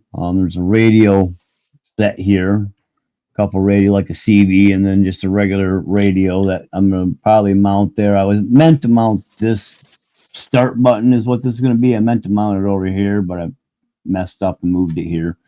So that's going to be a little close because as you can kind of see, the box has been, kind of coming in right here on this spot where you can kind of see it bend in. That's where the box kind of pinches. So what I'll do is I'm going to put a little bit of shoe goo on this piece and on this piece, and they'll mount up on this side, and then back over here, there's a little ledge that the door slides into. And it'll shoe glue on the back of that ledge, and that'll hold this all into place. Of course, hiding all the wiring and everything else. I got to do a little fix up. You see this kind of wired up fake battery. It'll actually show a display. I'm going to use this strictly for my little lights battery. And I'm going to do that because my radio itself will give me the radio or the battery level of the main battery running the whole system. So it's going to be pretty intricate. Like I say, it's got the moving steering wheel. So I've got a Radio Link RC8X RC8X, which is a new radio system. Come about 9 months to a year ago from Radio Link. They're about $250. Nice radio, very complex as far as abilities, but easy to program, not like the MT12 from Radio Master, which is a little bit different. You got to go in and really program it. This one has FPV ability on it, and I did get the camera system with it. But it's an 8-channel radio, and I'm using every channel. Cool. So I got the 3 servos, which is going to be the 888 for steering. I'm going to use the mini Smart 179, replacing the 800 IS here. And then this small Holmes Hobby servo back here operating the Dig. So there's 3 channels. Then the ESC channel, that's 4. And for the motor and ESC, I'm using the Holmes Hobby 2-in-1. So it's a combo ESC built on the back of the motor, much like the Fusion. Anybody knows the crawler scene. Yeah. Probably aware of the Hobby Wing Fusion, which is a 2-in-1. Well, Holmes has its own version. And you can kind of see it here up in there a little bit. It's about the same thing looking at any other, Holmes motor, but in the back of it is the ESC. And this is capable of 4S. So I've got a 4S and some 3S packs. Lights are all 3S. But it has, let me see, an optional drag brake on it. So it takes up a channel besides the other channel. So I've got a steering channel and then the throttle ESC channel, and then the adjustable drag brake. That's what the optional is on it. Number 4 is going to be the dig servo to operate dig. And if anybody doesn't know what dig is, what dig does is it gives you this 4-wheel drive vehicle, right? So dig will have you running 4-wheel drive, right? But you can shift with this particular dig system into 2 other locations. You can shift center, which actually will freewheel the back end. So with center, the back end is freewheeling. It disconnects the rear axle from the entire transmission setup, so it just freewheels. And the front is still a drive. So that's what your dig is. It allows that option.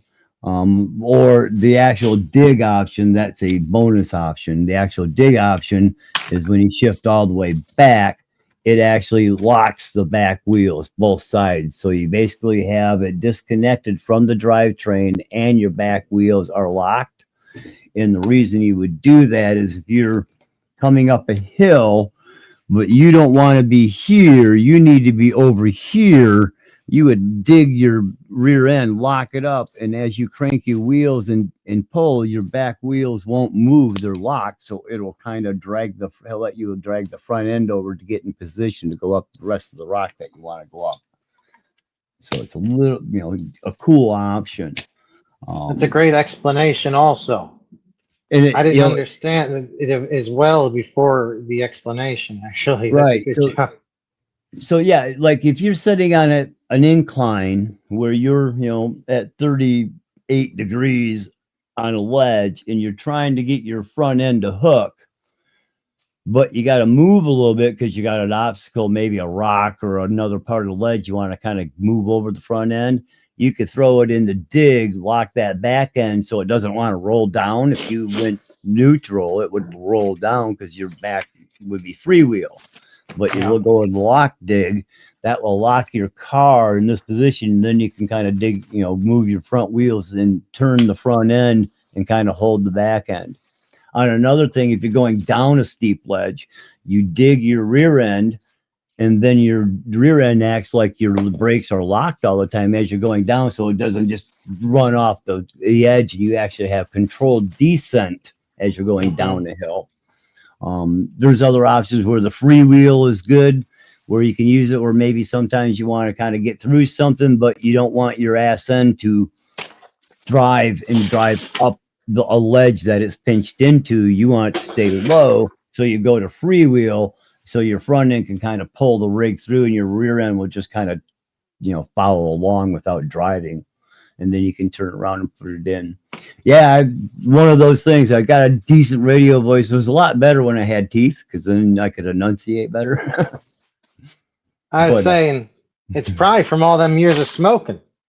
Well, part of those years of smoking, plus being in a band. So I'm in most of the bands I was in, even though we always had a singer for the most part, somebody else that wasn't me, I was still kind of like, if you will, the intermediary DJ.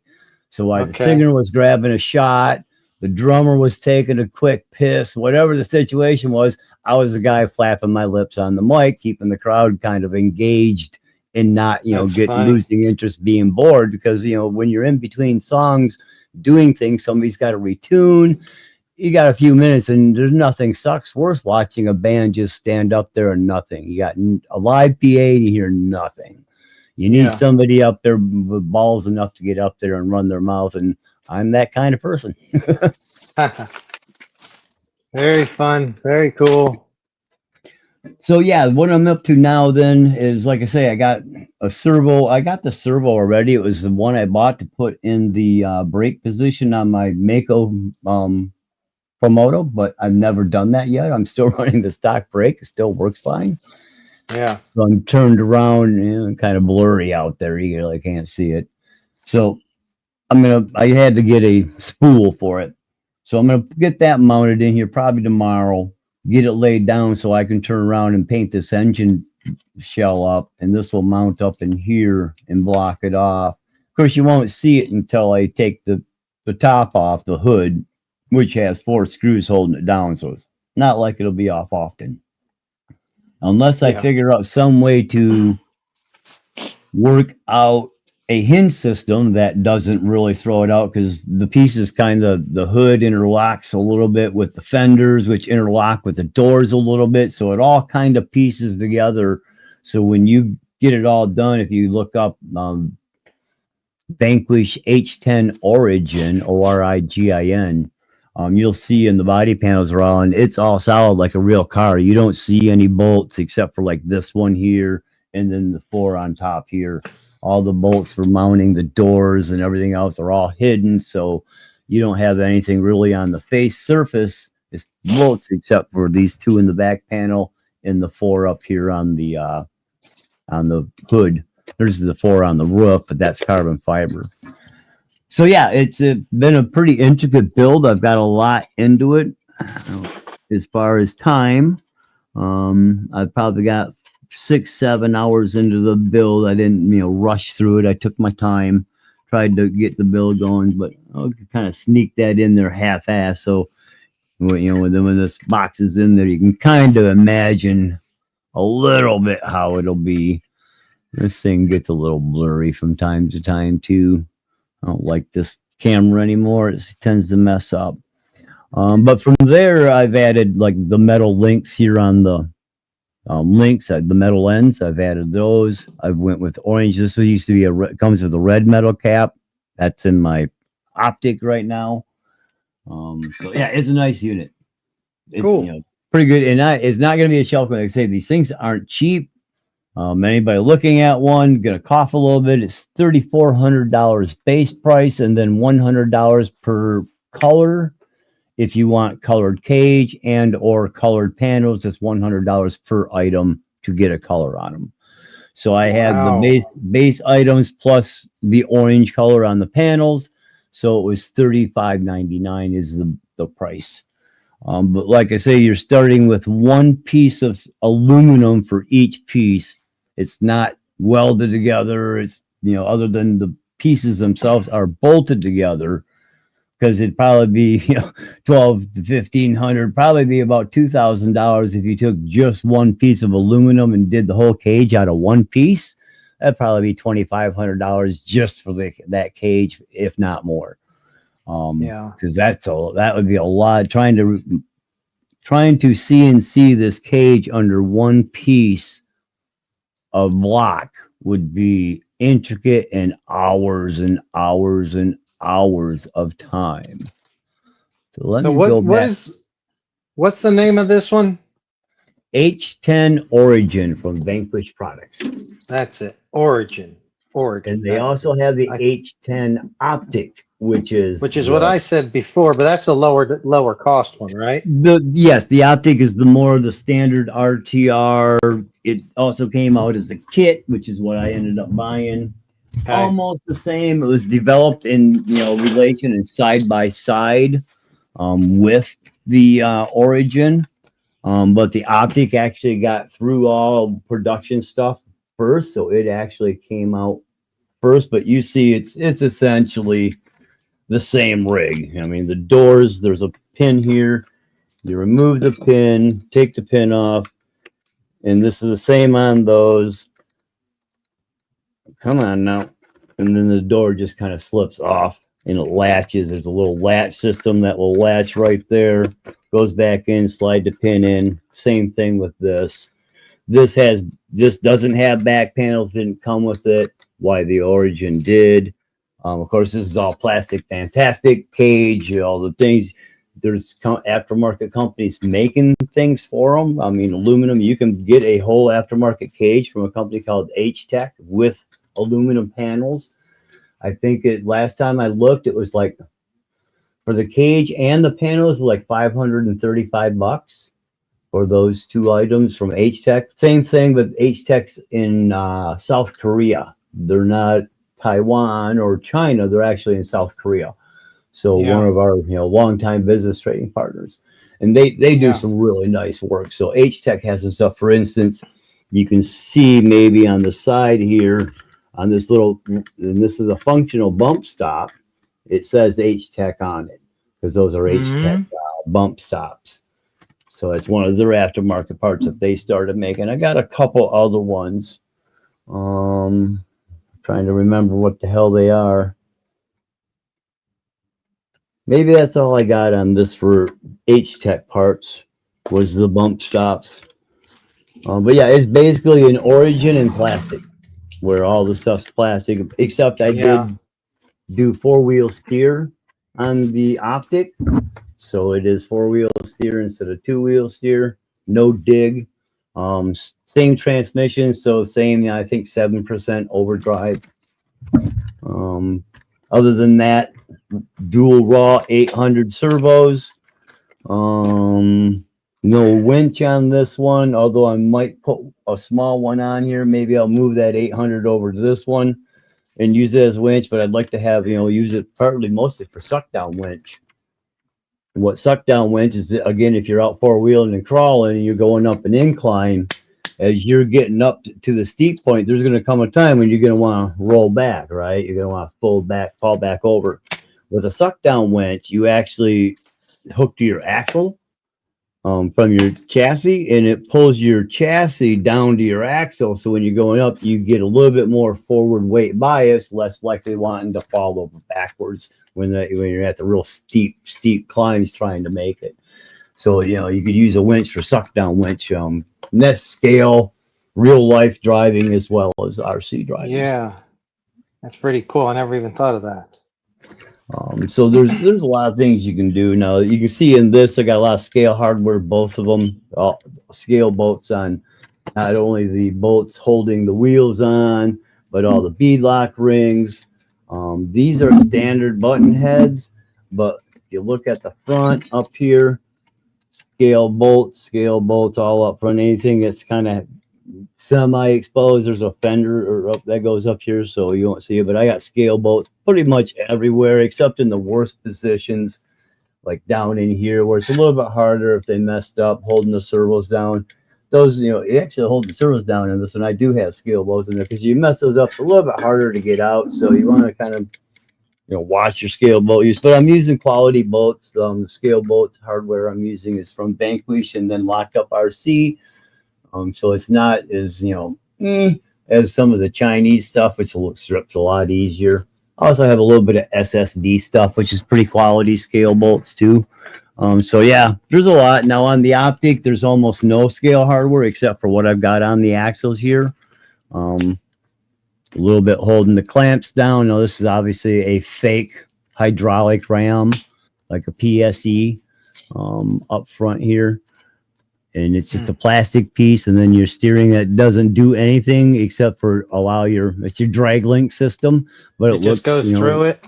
Yeah, it just slides through it, but it gives it that hydraulic ram appearance. I'll probably end up on both of these. I'll probably end up taking some wire and soldering it all off, getting it kind of copper colored, and then putting it in place and making it look like it wired to a pump, Oh, cool. Add some scale detail to it, especially on the Origin. I will. This one I'm going to kind of check out.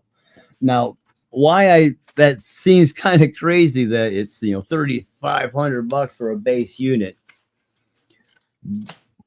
In rare RC world work, it's $3,500, but there's a chance that is going to be the bottom resale price, shall we say. Oh, wow. And I'll say that for a reason. Vanquish around 2018 released something they called the Ripper.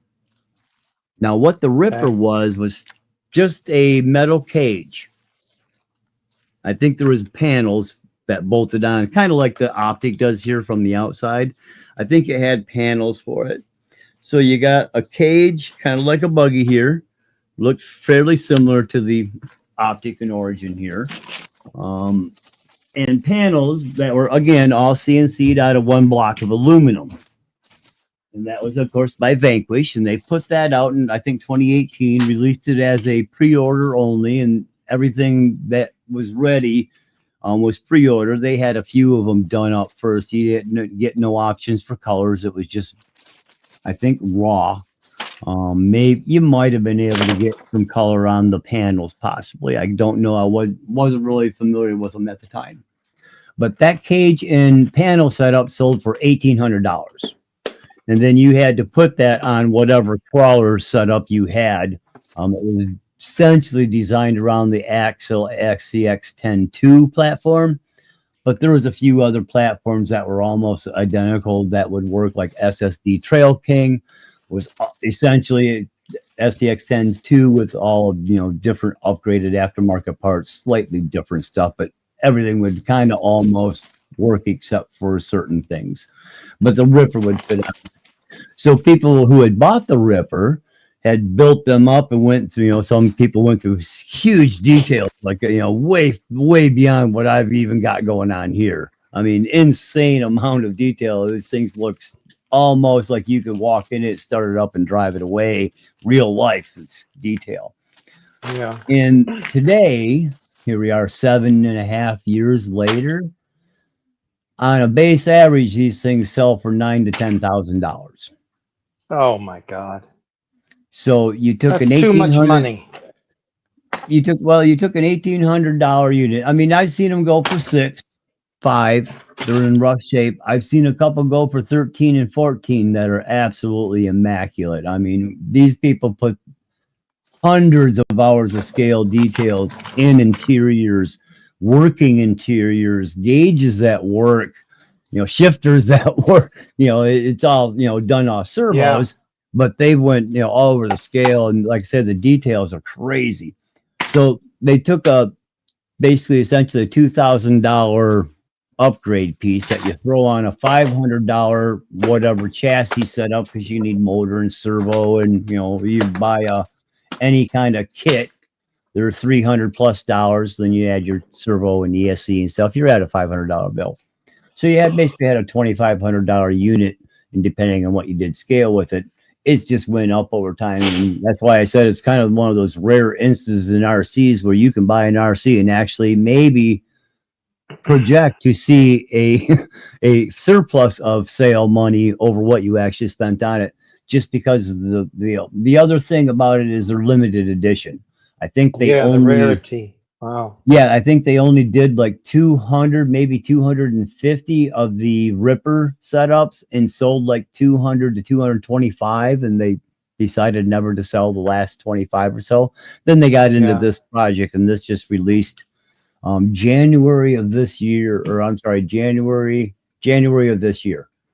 So on January 21st, I think they announced this project out full and offered it up for sale. And I couldn't say no. It was too sweet. So I went ahead and grabbed one. Yeah. Well, that's pretty cool. Pretty cool. Yeah, when it's all done, man, I've never seen it one. will be run. I got to check it out. Yeah, it won't be a shelf queen. I won't run it and roll it down hills, but it's going to get run. It's going to get its terse. And like I said, that hasn't really hurt those people who have Rippers. So you can kind of look at it as an investment, because you're most likely, unless it's completely trash, going to at least get your money back out of what you put into it, even if it's 5 years later. Yeah, that's cool. And that's unheard of in the RC market, unless you got something from 1982 Tamiya that was a really rare kit. Yeah. Oh, that's amazing. I didn't even know such a, I mean, the crawling industry is something I never got too much into, but oh, it's huge. The ones that you're talking about, they were going for what you said, 6,000 to 8,000 or more. The Ripper, yeah. If you go out and look, if you can find them on sale, they're and not. Who made that? Vanquish products. So they don't sell often. Yeah, but yeah, they don't Oh. sell often, because there's only, like, let's say 200, 210 of them that people have. Mm-hmm. But yeah, I've seen them sell in the last 2 years, like I say, between that $5,000-6,000 mark up to 13,000 14,000 for the one. It was beautiful. I mean, that thing had dash. It had a working navigation LED on it. So on the dash, there was a little map that actually navigated and changed, and it was true to where you're at because it took a GPS Oh, setup. wow. Yeah, I mean, That's impressive. this dude went. Yeah, he went all out on it. So, and there's no doubt he probably has 100 to 300 hours in just detail work, setting up the dash, building everything. So, you know, you're not just buying the product, you're buying the heart and love that people put into them when you buy one of those rippers. Or I suspect these may end up being the same because I think they're still selling them.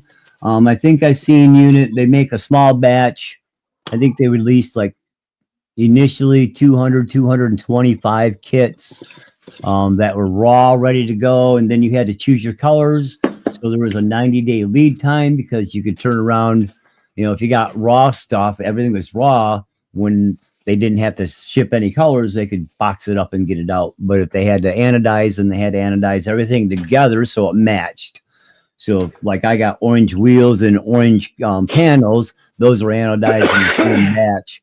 Had I got an orange cage, it would have been anodized in the same batch. So they did everything by batch color. So, you know, you had a little lead time. So I don't think I got mine. I ordered it. It was in January. I ordered on the initial release on that night. And it was about 110, 112 days. So a little bit over the 90 days that I got mine. I think orange was maybe one of the lesser ordered colors. So there was, you know, That's good. Had a little bit smaller amount of people ordering. So they waited a little bit longer to get bigger batches of orange to anodize at one time. Yeah. Oh man, that's cool. I'm going to have to check it out. What I'm watching on now is obviously this little tablet. And I can't see it well, but I'll check out some of your videos on my actual big screen so I can get a better look at it. So yeah, that's what I've been doing the last day and a half, 2 days, is working on the dash here. I guess I can bring this kind of way back down here. Trying to get the dash done back up so I can get it mounted. I'm going to shoe goo, you know, put a little bit of shoe goo in the slot here, and it will go back in and mount up in there. And then I'll turn around the center cab I held down with 4 screws. Vanquish does make a top piece that I can mount on that does have a couple shifters, but these two are going to work just fine. They'll work just fine for that. So that's good to go. That's probably how I got that one on there. Okay. What are you doing tomorrow? You busy busy around noon your time? Well, unfortunately, at this point, no. I got shit canned about a month ago. Oh, motherfucker. I'm sorry to hear that. God damn it. I mean, right out of the blue. I mean, no warning. And I still don't actually know the quote unquote reason why. I was called in the office on a Friday morning.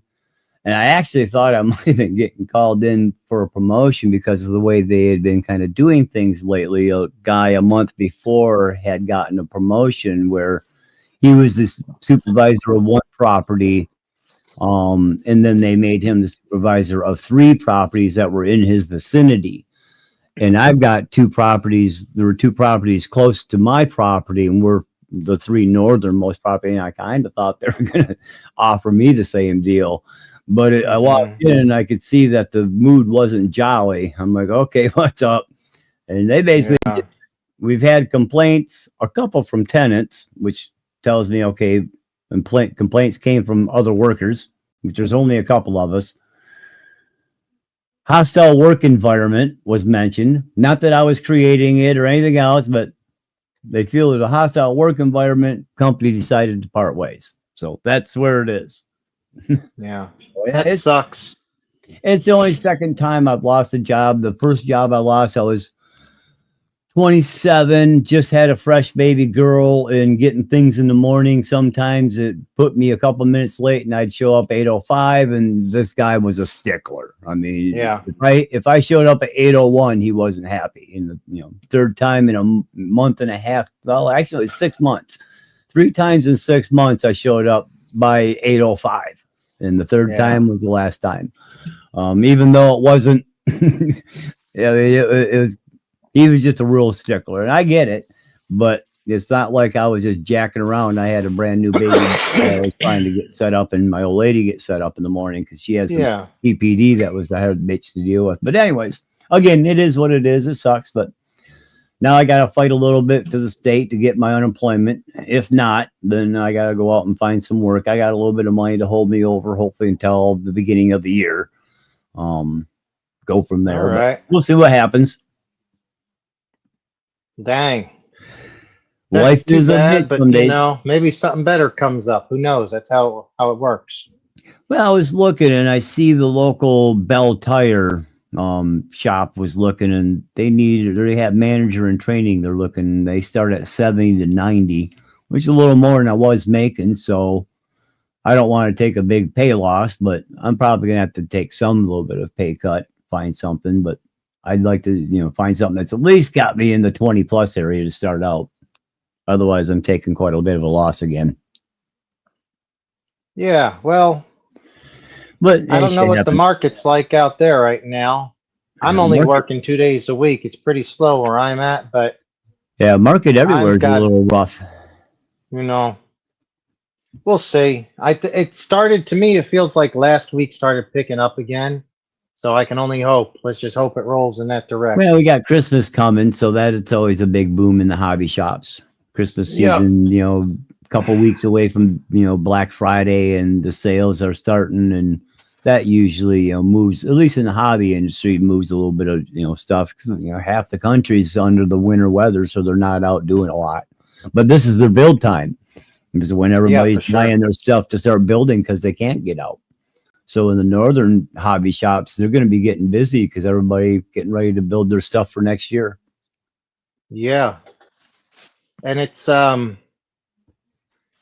it's California's always, the weather's pretty good for it, but agreed, it's more of a wintertime thing just because it's a huge gifting type of thing around the holidays. And even if you don't get one like for you might get one for your kid or your nephew, and then you start using yours again. So you have to buy parts. So it spurs the whole hobby along. Right. And hopefully it'll strike us again, hopefully well this year. We'll see. Right. I don't know, but I can only hope for the best. Let's hope for the best. Exactly. But I can see out there where you guys are at, the summer being your build time being so damn hot, people probably don't go out so much, and they probably do a little bit more building through the summer and stuff because it's just too hot outside to do anything, let's early or late. Well, yes, probably in some spots. Like more where I'm at is pretty temperate, and even in the summer, it's only 70 to 85 degrees usually. No, that's about what we are usually. Yeah, hell, we were in the 90s half the year this year. But a little bit further inland in LA, further, you could go 20 miles and it could be 20 degrees warmer. I don't know. I think summers are just, some people use the stuff for camping, going out and doing the family trips, but I think a lot of family trips don't include it. And so I think sometimes the summers are a pretty slow period in general for the hobby. Right. At least where I've been at. I went to that place, The Dirt, which was, I'm going to make a video of it and I'll be going back. It was a great track. If you ever check out The Dirt, Paris it's called the Paris, Perris is the name of the city in California. So this I might have place, seen a couple of videos from people running out there over the last year or so. I can almost guarantee it because they have big races out there every year. It's one of the big national races. I forget what they call it, the Dirt Nitro Challenge. I forget, but it's a really nice track. I've done for me, I was impressed because it's an outdoor track and it was fairly smooth. Usually the outdoor tracks around here get really dry, beat and whooped out, and like just rough as shit. This track's the same layout as it's been for a while. and it was very smooth. I drove the truggy on it first, and then I took the buggy out. I hadn't driven the buggy in forever, and it was smooth enough that I was able to prefer the buggy. It's fast. There's some big jumps, but not only this, it's open pretty much all the time. You just go and you pay for Venmo. You scan this little thing and you pay them through Venmo or Cash App or something. You can go out and water it. People there are very helpful. There's a lot of pros that go there that test tires, and they leave a lot of tires. My buddy went with me, and he ended up getting 4, 5, 6 sets of tires because Oh wow, nice, yeah. they just, they use them one time and they're testing them, or they've used them once, and so he's like, oh shit. He's like, he's like, I could really have them? He goes, all of them, take them all. He goes, we've got too many. So good for him. He's hooked up with some tire, but they also have, this place is for people like you. I think you would love it. Not only does it got right next to the motocross, or not right next to the RC track, is a big covered building, just a big covered like a roof, not the sides, just a covered roof because it's so hot out in the desert. And that's covering an on-road track. And then there's an dirt oval track to the other side. Those are all for RCs. Nice. Which is cool. Then on the same property, there's an 1/8 mile drag strip that you could take your car out if you want. There's sprint car races on Saturday nights on the Roundy Round. And there's BMX track on the other side. And a really nice, dude, this BMX track's so freaking nice looking. I can't believe how badass it looks. And then on the other side of BMX track is a track for Supermoto dirt bikes. And then I was like, are you kidding me? Now I'm thinking about trying to find a Supermoto and going out there. And Paris has everything. They had all that shit. And then 20 minutes away is the motocross tracks. Right on. So I don't have any of that stuff near me. That's about, it's not that far. It's 80 miles, I think, roughly. So that ain't too bad. Which is, no, it's not too bad. That's Hour totally 15. doable. Yeah, hour 15. That ain't too bad. Yeah, the closest decent track that has pro motor races around here for me is 3 hours. So that's a little tough. That's tough, 6-hour round trip for 6 hours there. Yeah. So it makes for a long day. I don't know about that. I would, in my situation, it works well because it's closer. It's also, there's a mile away from the California, what does it call it? Lake Paris State Recreation Area. So I camp there, and that's only a mile from the dirt. So I can camp there, ride motocross in the morning, play at the dirt track in the evening, the RC track. I just found out all this shit this weekend. I was so surprised to see all that stuff there. So I'm really excited about it. Nice, yeah. One of my buddies came out there. And there's a dirt track about 45 minutes from me in a little town called Alma. It's an 8-scale track. And they said they'd have promos, and I never did get over there this year. Looked like they were fairly busy through the race season. Alma's a small little town in the middle of cornfields. I mean, it's about 20 minutes south of Mount Pleasant, which is a college town, has CMU University here. But other than that, everything else is like almost 45 minutes away to the bigger cities close to it. It's about an hour north of Lansing, which is our state capital, 45 minutes away from me, or Saginaw, an hour from Bay City, which is the 3 big cities by me. So yeah, they either people are driving quite a bit, or they got a lot of use from locals out there, because they get pretty good amount of people. It's a pretty good sized track, and it looks like a really well done track. So I would like to get over there next year. Work depending, seeing on give what it a happens. shot if you can. I would say before you get over there, just drive as much as you can anyway. Yeah, I got my front yard track that helps. I've been driving mine almost probably once or twice a week. Whenever I go to work, I leave one of them at work, the blue one, and it's very slow. And I will get it and just rip around in the driveway, which is really tight, but it's made me really confident at coming into corners, braking, sliding, accelerating back out, and being able to make corners fairly quick in like, I never, before it used to, I had to take big wide corners, everything was different. Now all I'm doing has been practicing these tight turns and shit. And all about braking into the corner, just like a real bike. Yeah. And I think that'll benefit me whenever I get back to just driving out normal, because it's so exaggeratedly such a small area that it's a lot of fun, man. I rip that thing around. Some of the customers see it and they come in and want to buy one. Did you buy any of those Proline wheels, tire things they had for sale? I haven't. I still have a couple in my car, but once I lost my job, my interest in spending some money kind of curtailed there at the moment. But right now, there's still $15 a piece, $14.99 for those damn rims.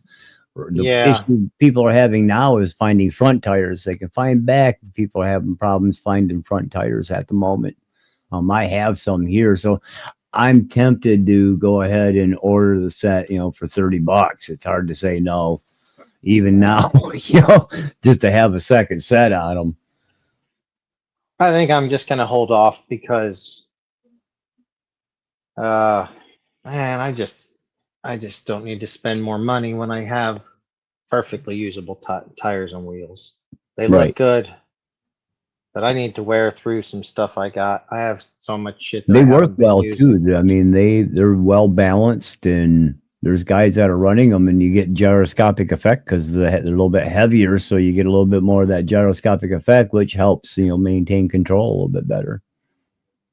So there is just some benefit besides just how well they look. You're right. Actually, my buddy Art has them. I drove his truck with them, with the kind of the paddle, not the paddle, but the scoop looking tire. Mm-hmm. And did really good. It hooked up really hard. Yeah, the MX 14. Maybe. The Pro line has a little bit like a V shape, a V scoop, as opposed to like a paddle, like you said. Very aggressive V scoop tread. Oh no, this is the Dunlop version that I have. I don't know which one he had. Oh no, this is MX14. That's what it is. Because they've got the 33. This is 14. Not a good. This is a weird tire. Look at how flat it is. Yeah, the MX14 there, how it's got that kind of tread that's built like almost like a paddle, but it's still tread. Yeah. It grips really hard going forward on the one I've driven. Yeah, they got those. If you get on it, it stands it up again, I think. But it was on. I think this is what he had on the Proline rims. Right. Yeah, because you got the MX14 there, then the MX33, which is a little bit less aggressive, but it's the Proline rim. And then you got the stock Dunlop MX54, which are the stock, Losi rims and tires. Yeah, this is the MX30. How do you remember all these numbers? You got like a brain like a trap. I got one of those brains, yeah. Good for you. I don't. I wish I did. I don't remember. My memory is just not that good. It just isn't. It's one of those things, if I'm interested in it, I can, consume details nonstop. Well, yeah, I guess. Even if I am, I can't. My memory's just not that. I have to, every time I have to do something. Huh? Playing music helped. There was one time we had over 500 songs in our playlist. Oh wow! We were basically a walk, on-stage jukebox, a live jukeboxes. There wasn't almost any genre or songs that were the real popular songs of that genre that we couldn't play. Mm-hmm. So, Very you know, cool. you have to remember how to play 500 different songs, your musical settings, the keys they're in, and, you know, it really exercises your memory. And I think that is why I've always had a good, strong memory. I can remember times when I was in the crib. I can remember books I've read. I probably have, if I didn't smoke as much cannabis through my life as I have, I probably have what most people would call a photographic memory, because I can recall stuff that most people couldn't recall 10 minutes ago, let alone 35, 45 years ago. Yeah, that's impressive to me because that's as you say, like, I don't think smoking helps the. Well, you would think so, and that's what I say. You know, with as much cannabis as I smoked, I mean, the common thing of potheads forget everything. But I think there's a time frame on that. I noticed with my own life, there's a couple times that I've quit smoking, you know, cannabis for a few years, and then when you first start back up, you get a little bit of that fogginess for a little while. But at a certain level, your body has got as much as it can take. You'll still get high or whatever, but the temperance is minimized. You build up a tolerance, shall we say. And I've been pretty much a chronic smoker the vast majority of my life. But I don't take pills. And when I don't get sick, but when I need to do something, I typically find some good cannabis and use that in one way or another and get through whatever illness or ailment I'm dealing with exception to the big ones, which I've not had, knock on wood.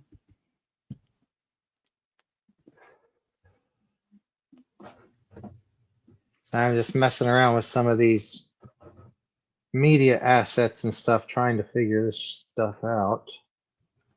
Hey, Steve, how you doing? And probably more about, that one you haven't done too much. Well, you've done quite a bit to that bike. This one was it came all apart because I did put the carbon fiber chassis plates in it. But that's about it. Also put the Losi. I put the Losi aluminum swing arm on it, which I'm maybe not as fond of as the Scorched aluminum swing arm. Then some dressing it up with some painting the bars gold and doing some stuff like that. Different rear tires, different front tires. But that is it. And it's still not been driven. I've had this thing since they came out. I've still not driven the damn thing. I had planned to. That's the yellow one. Yeah. And I had planned to last week because remember I said I'm just going to go out and start driving this in the dirt. This is going to be my dirt one, and the other one will kind of be like the street one. Right. And I just haven't had a chance, but I definitely will. I haven't done a whole lot to any of mine really, other than just drove the piss out of that other one. I put a few things here and there on it, but and the Vitavon brakes in the front. So these are great. I love them. Oh yeah. I've been riding this year. I got a chance to use my street version, the Trump bike. Couple, more often than this one because I'd take it into work with me when I had to do stuff, whether it was on the weekend or whatever. Sometimes I had to go and deal with the pool, and there was a couple of hour process where I had to just wait for it to do stuff. So I just go to the junior college parking lot and map out a street run, and they had a pretty good sized parking lot, and it was pretty much empty. So I was doing almost what would be considered a 2-mile track probably in scale. Running around the parking islands and empty parking lot. It was probably 200 feet, 300, maybe 300 feet by 250, 300 with just a few islands throughout the middle, little rough spots here and there, so it wasn't bad, but it made it really nice running. Cool. So we got some more people in chat. Pilot Ryan Media. Hey, Pilot, Thanks. how you Good to doing? hear from you. It 42 says the answered 42. Yeah. I'm not sure exactly what that is, but I'll believe him. Then Steve Jackson, he had a question. Let's see. What about the rims and tires that you take the tire, slip it on the rim, twist it? I have not used that. Yep. Have you used that? That's what these are. The Pro line rim. Oh, okay. That's the Pro line, Yeah. like the newer Supermoto style, right? Yeah. Those look awesome. Tell Mr. Jackson about those if you don't mind. So you got your metal rim, obviously, and then on the tire you got a plastic insert. It's got little keyed notches, three little keyed notches, and they only go on the rim one way. So when you're gluing your tire to your keyed notches, you got to make sure everything's oriented properly, so your tire is properly oriented. So pay attention to that if you ever do glue these in. But anyways, yeah, you got 3 bolts on the rim. On each side of the rim. So you take these 3 out, flip it over, take the other 3 out. This rim will come apart, or you can slide the inside plastic bead and tire off, and then slide the new one right back on. Of course, you got to take it off the unit. And you put your bolts back in, locking it down, screws into your little holes here, and that's how fast it is to change your tire. It's pretty neat to do, pretty easy to do. Just take the tire off, undo your bolts, get your rim up. It can bind up a little bit because you get a little bit of dust and dirt in there, so you might have to knock it a little bit, arc it to get it to slip off. But generally, it comes off pretty easy. Just kind of slides off those key parts. Clean it up, put your new tire on. Same thing with the back. Throw them on, they flip out pretty good. But yeah, these are the Pro line, or the Pro line wheels, which are right now I think $14.99. And then you can buy the individual parts to build them. The hubs are $4.99. The spoke sets, I think, were $4.99. And the metal outer rim was $4.99. So you can buy everything you need to build the rim. You just got to lace it up yourself, which is kind of cool if you know how to lace rims. If you don't, it's a good way to learn and practice. Pretty unique tech skill to learn. But yeah, that's all they are. Is that setup. Then of course Vitavon has a set.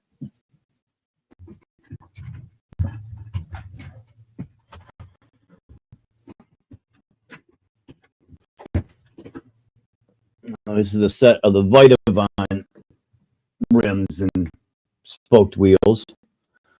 A few less spokes, a little bit heavier duty spokes. And this doesn't have a ring. You actually glue to the actual rim. So you got to use a little bit different of the glues so you can glue your rubber to your aluminum. Don't remember. I got it in a different box. It's a black Loctite glue. I want to say 86 something. P86, R86, something like that. 480. It might be 486, 482. It's kind of dwelling in my back. But yeah. Another set. Again, they look about the same, a little bit heavier. But I think that's what you're talking about, Steve, is the Pro line rims and tires, basically with the slip ring that you glue on the tire itself and then swap just the tire around.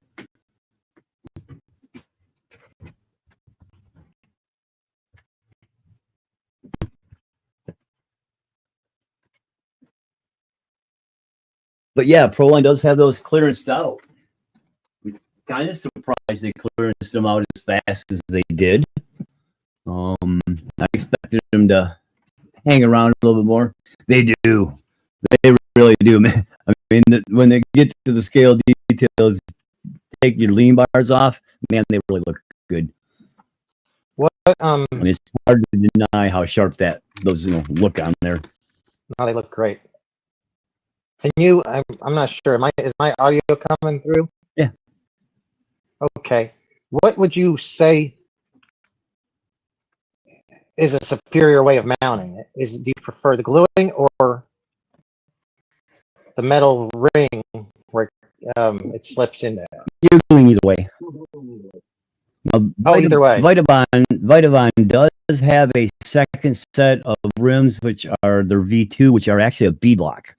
So you can buy the Vitabond rims like the ones that just showed and go, but they're actually the version now has a bead lock set up on it, so you don't have to glue your tires. You can just swap it. And for anybody looking for tires, if you do have one and you're looking for tires, Vitabond does sell tires for the stock size rims, and that includes their on-road tires. They fit the normal size rims and not the Pro Lines Supermoto rims, the slightly smaller ones. So Vitabond does sell tires. There's also a company, trying to remember what it is right now. I should know it. They're in Italy. They sell MX tires, a little bit more pricey, but they've been an RC tire manufacturer, and specifically an RC motorcycle tire manufacturer, for about 30 years. I just don't remember what their name is at the moment. What if I was to buy the rims that were going for around $15, right? Yeah, the aluminum rims here. Yep. And then wheels, no, the tires, they're still available, front and back? Now, as I understand it, like I said, right now there's a lack of tires. It sounds like what Proline might be doing is getting ready to repackage. I don't know that they've, quote unquote, discontinued completely the spoked rims. I think they may be packaging them as they ready to go with tire and slip ring unit and only. So right now you can buy them with just a tire, where you have to glue it and buy the slip rings, and you got to glue it. And stock, the tires were like $14 or $19.99 or $24.99, and the slip rings are like $3 for a pack of 10. So I think they're just kind of repackaging things, but they may be discontinuing these and then just coming out with the tires, and then tires with slip rings for the people with these, with the spoked wheels already. What so if I buy the rims and I buy whatever tires I can find, what else do I need to buy? Do these hubs, the hubs come with the rims? Yes, or no? Yeah, the hub is the center hub, just like a real bike. Your spokes lace into your center hub, and then your metal rim. Put like the bearings into that. Yep. Yeah, so it's basically four piece. You got your center hub section, your spoke section, your rim section, and then your glue ring part. Okay. Yeah, I think I'm going to order a set tomorrow or tonight. You might want to jump on it, man. They are getting. They might be getting kind of low. Right now, I think all they got left are the blue on blue and the red and black, or the blue on black. So you got the blue hub black ring or the red hub black ring. They used to have gold hub black ring. I had a set of those, but they sold out. Well, red hub black ring would be good for my Honda, right? For sure. And then you can buy the individual hubs, so you can buy gold hubs and black rings and spokes and build a set. It's going to cost a little bit more than $14.99 right now, I think. Well, it'd be about the same if they're $4.99. Where's the best place? Horizon Tower right now, you think? Yeah, right out of Horizon and Tower. I work at a shop. I can go to Horizon. Looks like Horizon we get a good deal on them. Like, I wonder what our deal would, if we wanted to buy from Horizon. I wonder if the shops are going to deal. I wouldn't think so at $14.99. I mean, they're already, because those were $99. And actually, here's what they do. $15. So I had a close. Here's what Horizon did. Any shop right now that bought those things for $65 or $75, they paid for Horizon, and now they got 2 or 3 sets sitting on the wall, and Horizon's selling them for $15. If they were to match that price, they're losing $50. Yes, exactly. And that shit happens all the time with some companies in the hobby. Yeah, I'm not gonna just start blowing people out, but I will fucking tell you, we have so many parts that sit on the wall because somebody's decided to go direct to consumer with the same part for way cheaper. Right. It's tough. It's a tough It's like, it's just weird. Well, weird yeah, hobby. especially when you order parts and then 2 months later it's coming up discontinued and prices are dumping. Or they've by upped half. it. Yeah. Yeah. Well, man, this has been a fun stream, and it's actually worked out really well towards the end of it. Once we got the audio issues worked out and everything else worked out. As far as degluing the tire, Steve, there's a few ways.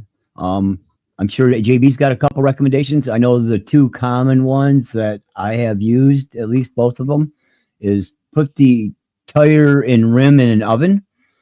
I think get the oven up to I think it's 250 degrees. Stick the tire in there. 15 minutes later, shut it off and let it cool down. And then when it's cooled down, it hardens the glue and makes it brittle. And you can push the tire and snap the glue and then clean it up from there. The other option is acetone fumes, not the acetone. Although I've seen people say they're putting them in acetone and not having problems. I got to presume that's going to depend on the tire compound and what the tire is made out of. But if you suspend the tire above a jar above it in acetone, so it's in the fumes and not in the acetone, overnight, a lot of times that breaks down the glue and you can just snap the glue right off. Those are the two most common ways I know to deglue and not really have a huge mess or cause a problem. But it usually, the heating, if you do the oven, it's not so hot that it messes with the plastic. That's why you kind of let it cool down inside the oven when you shut it off. So it don't really melt anything at 250 degrees. And it doesn't really cause a problem with the tire. It gets a little stinky. Other than that, and acetone, of course, you want to cap it up and leave it in the jar pretty much overnight. But in the fume area, and that breaks down the glue too. But those are the two ways I know. I know they got degluing stuff, which that JV's debonder stuff. Screw that. That's no good. Not to me. I've never used it. Nah, man. I've done the oven trick. For me, I was trying to, I think it was during the Dovid or whatever bullshit. I was not able to get a lot of wheels or tires, and I was trying to save some rims on truggies, and those are pretty thin wheels to begin with. And I was having, I bet you different glues, depending on what glue you use, are going to be different breaking points. Because I feel like I had to go to 350, a much higher temp to get them to crack. Might have been a little higher. And it was, at the end of the day, I feel like I still damaged the rims. They were just not that sturdy. Almost too hot. So I don't often, I don't deglue. I mean, if it's a 6S truck, you can almost just spin it up real hard and make them rip it off. But I don't glue anything now. I would be interested. I want to try the acetone trick. Like you say, put an inch of acetone in the bottom of a bucket and put a brick in there or so, and have it sitting up on top. Yep. Or a lid with a little piece of wire you can suspend it from in the lid. Beautiful. But yeah, I think that would be the better way to do it. Honestly, I haven't done it, but I have had not great results with the oven trick. And it probably depends on what glue you're using, what tires you're using, and what ovens you're using. I will say the one time I did use the tire trick, or the few times I used it, was probably in the early 2000s when I had T-Maxes still. T-Maxes. There's a good blast from the past, but they still make them. What'd you have, a T-Max 2.5? I think so. Yeah, 2001, 2003, something like that. Yeah. That, and had an E-Max with the double 550 cans. Yeah, we had one of them in the shop recently. So here's my thing. And I don't own any Traxxas vehicles. I have several cars, don't own any. But if I own my own shop, Traxxas would be so easy. Because those E-Max that you're talking about is 20 plus years old. I can still get parts for it. Nothing's much changed. We can still get pretty much everything. Now Yeah. it's not getting. Now there's no real forward progress. And now Arma, on the other hand, and I'm a big Arma fan. As far as driving them, jumping them, flipping them, overpowering them, the Armas, and especially the 6S line, is just badass. The toughest out there. It smashes Traxxas. But as a dealer, I see how many products Arma upgrades their shit almost as often as Associated and Mugen and Losi used to do every year or two. Arma has got a new version coming out. They have so many friggin' rear diffs for a 6S. From the beginning of And they're time probably till not now, there's probably cross-compatible. on 6 or 7 different differentials. So Yeah, they're not cross compatible. a lot of times they are. They're always, everything from the old is compatible up to the newer days. Okay. So you can, and that's very good. Problem is, let's say we've got 5 differentials from a version 3, and now we're on version 5. Nobody wants the diff from version 3, even though sometimes it's a stronger or sturdier one. They want Right. the part number for version 5. We want the new one. And the store's already invested $200 in diffs, which have since changed. Now, in the Right. basher land, that's hard for dealers. And Horizon's fucking pretty notorious for that shit. And I love that. I love to see a drive lot them. of. They're badass. I see but they're quite a hard few to deal people in the hobby industry who are part of the hobby shop industry, you know, say that it can be kind of tough Oh, in yeah. how fast things turn over, which is why I think Traxxas does get so many people dealering for them, because it's pretty stable. And yeah, the prices now have went up, and that's going to make it a little bit harder for some of their dealers. But nonetheless, I'll tell you what, though, with Traxxas, and I don't care if I get, you know, I don't sign any NDAs or whatever, but the same amount of money that the prices went up, that Traxxas raised their MSRPs, mhm, they didn't change the difference in the. That's exactly what it went up on the dealer cost. So right, if it went up 40, it went up 40 on dealer cost. I'm right. not going to It's name another across the brand board. again, but I'll tell you, on another brand, if the MSRP went up 40, dealer cost went up sometimes 50 to 60%. So their Right. margins, So you're actually losing a little bit more of the margin than you were before. you're selling it for a lot more and you're making less money. So that is Yeah, certain. where at least Traxxas, you're making the same amount of percentage. It's everyone's getting hurt. The store's hurting, and the guys, you're paying more and we're paying more for it, but it's all equal. Right.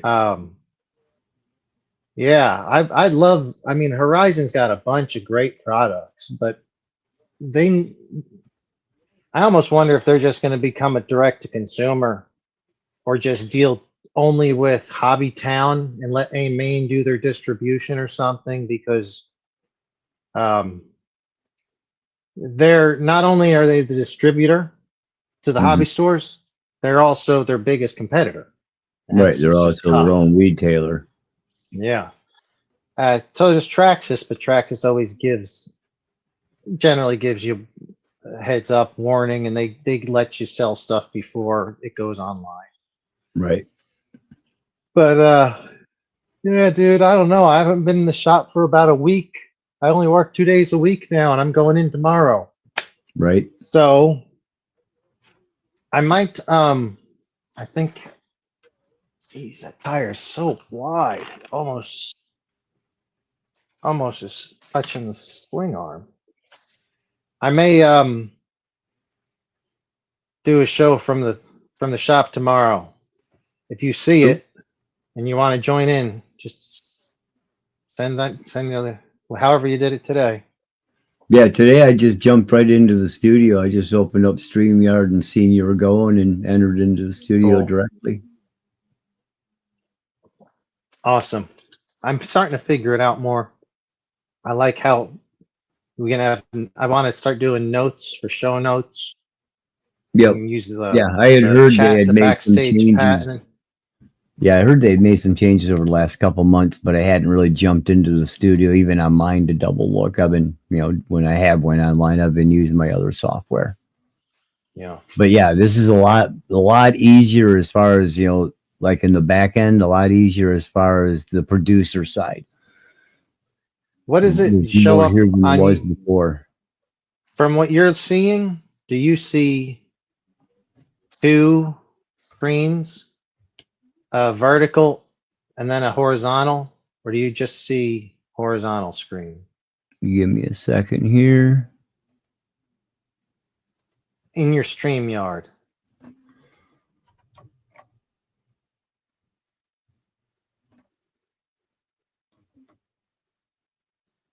Okay. So I'd So probably see see the same thing you do. The one to the left is the horizontal, up and down. I mean the vertical. Right here. Yeah. So that Yep. right now is streaming to supposedly to Instagram Live. And then the one on the right is the horizontal, and that's going to YouTube. Sounds right. So it sounds that's like the mine. first time I've ever tried that. I don't know how it works, but or it Yeah. worked out well, but that's the first Yeah, time it looks I like tried it is because your lady said, I think, Instagram was live at the beginning. I don't use Instagram, so it's not one that I'm on. Mhm.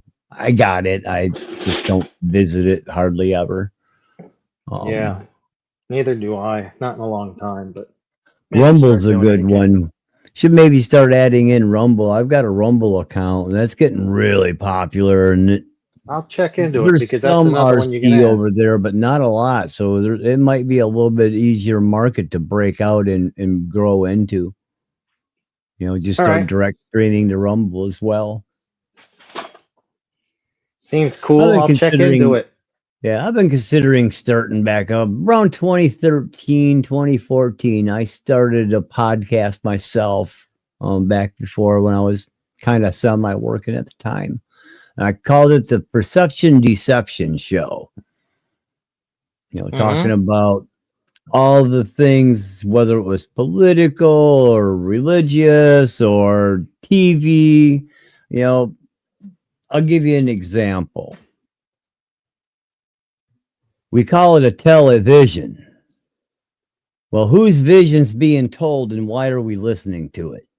And that's kind of the topic, subject matter is like, it's tell a vision. So right in the name is, whose vision is being told and why are we, and that was kind of the perception deception that I was addressing. Yeah. The other side of the coin that most people never see, if you will. I've been kind of thinking about, with everything going on. Maybe do something like that again. That'd be cool. I've been thinking, yeah, I could pick that. You got the right voice for it. So it's been something I've considered, which is, when I started the show, it was kind of interesting because I didn't just mostly it was me talking, but I, had guests on for quite a bit too. It was doing it over Blog Talk Radio at the time, but I had some at the time what you would consider some fairly heavy hitter guests right out of the gate. Not just a nobody. I just, I'm one of these guys, I don't care who you are. If there's something you're talking about and I want to talk to you, I'll try to contact you and see if you respond. And if you do, maybe let's talk about this deeper online. And I got some pretty cool guests at the time. Cool. But yeah, it's something I might try to do again. I mean, I'm not I'd working, be interested so I may in as well listening. try. That's cool. All right. Man. I think I'm going to call it. Got to get into work tomorrow. Exactly, Douglas. Exactly. Yeah, I like that. Douglas, he's a funny guy. Thanks for joining the chat tonight, man. It's been a lot of fun. Anyway, I'm gonna close it out on my end, but you can feel free to stay on your end if you want. No, it's a good 1:15 here. It's good time to shut her Okay. down myself. So just go ahead and end the stream out. All right, Thanks guys. for So we're showing gonna up, end folks. this. Yeah. Thanks a lot. Do appreciate it. I'm gonna go and check and see what the Instagram thing, if it worked or not, and how that, if it had any engagement. I probably will be working. I usually am by myself for most of the day tomorrow. It's pretty slow. Well, it's been busier. If it's slow tomorrow morning, I'm going to put a couple of coats of metallic blue on this bad boy in the shop. And then, let's see. but anyway, if not, we'll be back. I'm going to probably do this from my up at the house in the next couple days. So I have better internet and more comfortable. But yeah, I'll be doing it from the house and hopefully finishing this, whatever they call it, the HG P407 Bruiser clone. All right, Doug, definitely appreciate it. Steve Jackson, it is great having you. I don't know, is this your first time in chat? Again, I got the horrible memory. Flapping Lips may remember, but I don't know if it is your first time, welcome. Definitely appreciate having you in. It shows you're live. I don't see where you're live, except it has a link to YouTube. Okay. Well, it's there. Cool. I'm not sure where I would see you live at. Like say, I don't use Instagram. I just got a notification on my phone. There it is. I got a found new you. follower. Yeah, it's showing live. Cool.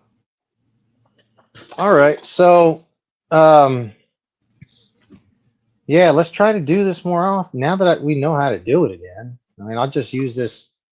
Yeah. The audio has been pretty good since we figured it out, I think. StreamYard works well. Feel free to use that StreamYard, my StreamYard thing. Go in there, figure it out. Like, do whatever you want with it. So we can. I want to figure out how to upload more video clips, picture clips, so shit that I'm talking about, I can actually click on and show information. Right. And like when I was going to show the Bruiser, I wanted to show the Tamiya. I wanted to get a picture of the Tamiya Bruiser and get it ready. So I just didn't have time. But all that stuff looks like it'll be pretty easy to do on this once we get it figured out.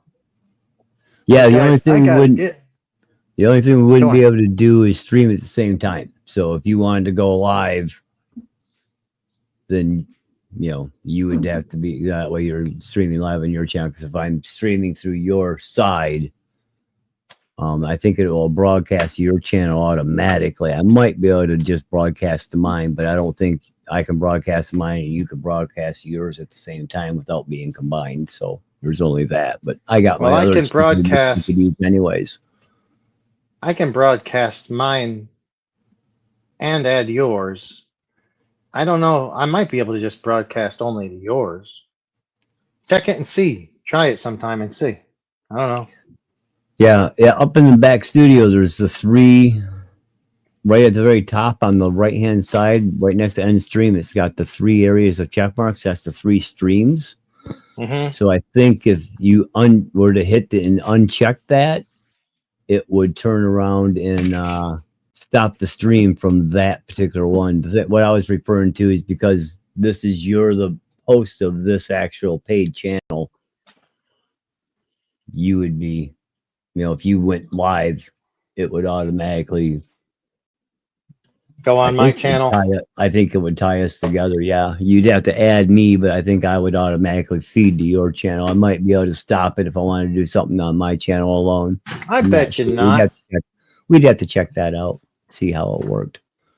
But I still got my free channel on this that I could use, and I could have another person on and just stream through StreamYard on my output instead of yours anyway. So that wouldn't matter at that point. So, Steve is in St. Louis, Missouri. Man, Misery. Steve, I've had some good times in St. Louis, Missouri, to tell you the truth, honestly. I've been kicked out of two of those the boat casinos. What do they call them? It's riverboat casinos. Oh my God. I tried to get in both of them or two of them, and one, my friend was too drunk and they didn't let him in. Then we took the taxi to the other, didn't get in either. For me. That could be but, good. yeah. I hear the jails down there suck. Yeah, they might. I was in St. Louis for some Supercross races in the Edward Jones whatever dome. I think they name it something different now. Steve, I don't know what days. I used to do shows on Friday. He's asking what days. Yep, And thank you for subscribing. I don't know, dude. I'm gonna start trying to do a whole lot more because I'm not only gonna do them from the garage. Now that I figured this thing out, I'm going to do it up from my apartment as well. It'll be easy for me to just click on, and it'll be more of a focus thing. Like I'll have a build to do. Here I can just hang out, but I don't know. Maybe Tuesdays and Fridays, or I don't know. Might do every damn day for who knows. But another way I'd same with me. I'm a haphazard kind of podcaster right now. So, although now that I'm got more free time, I may find myself doing more stuff. All right. Well, thanks for having me on. Thanks for being on. I appreciate it. It went really well. To Steve and everybody in chat tonight, we definitely appreciate it. I'm going to try to be back tomorrow, probably. I think I'm going to be back tomorrow working on the Bruiser clone. So we'll see about that. And maybe come in on, do a little broadcast from the shop for a little while in the morning tomorrow. Yeah, I might try to catch you then. So I'm probably going to be doing a little bit of dash work. So I got to get up, take care of some stuff. And about the time I'm done with that, it'll be noon and you'll be getting to the shop. Okay. Sounds cool. All right, Douglas, we'll see. We'll see about that hot pink. Maybe we'll see what color paints we got on the show tomorrow from the shop. All right, guys. You guys have a great night. I appreciate you. Thanks for hanging, chat. Yes. See you guys later. Thank you. Ciao.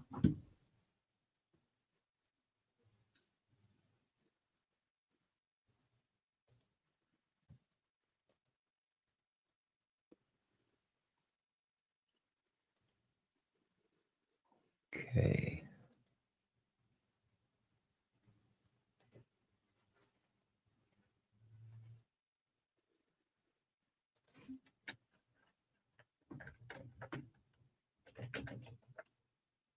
All right, let's go.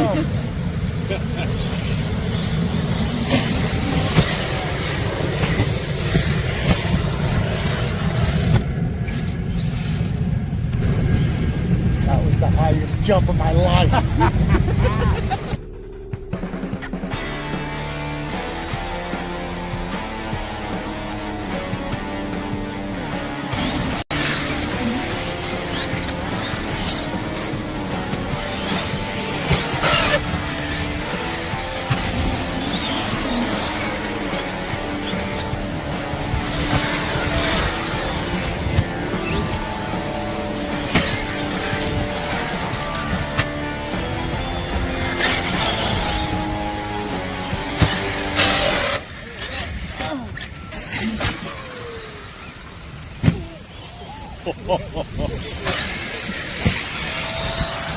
Yes, got just out of the way.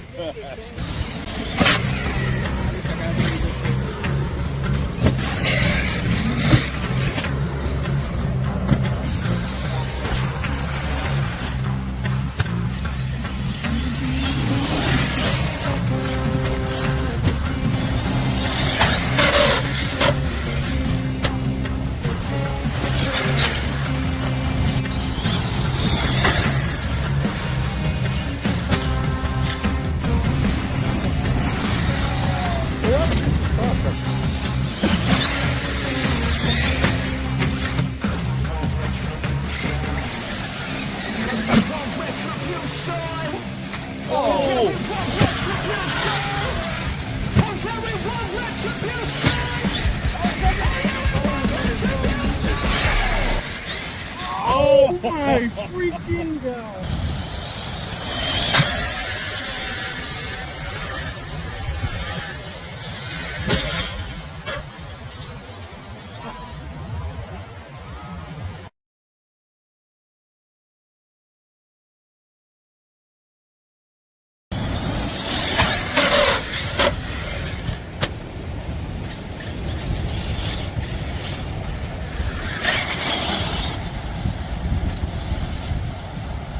There you go.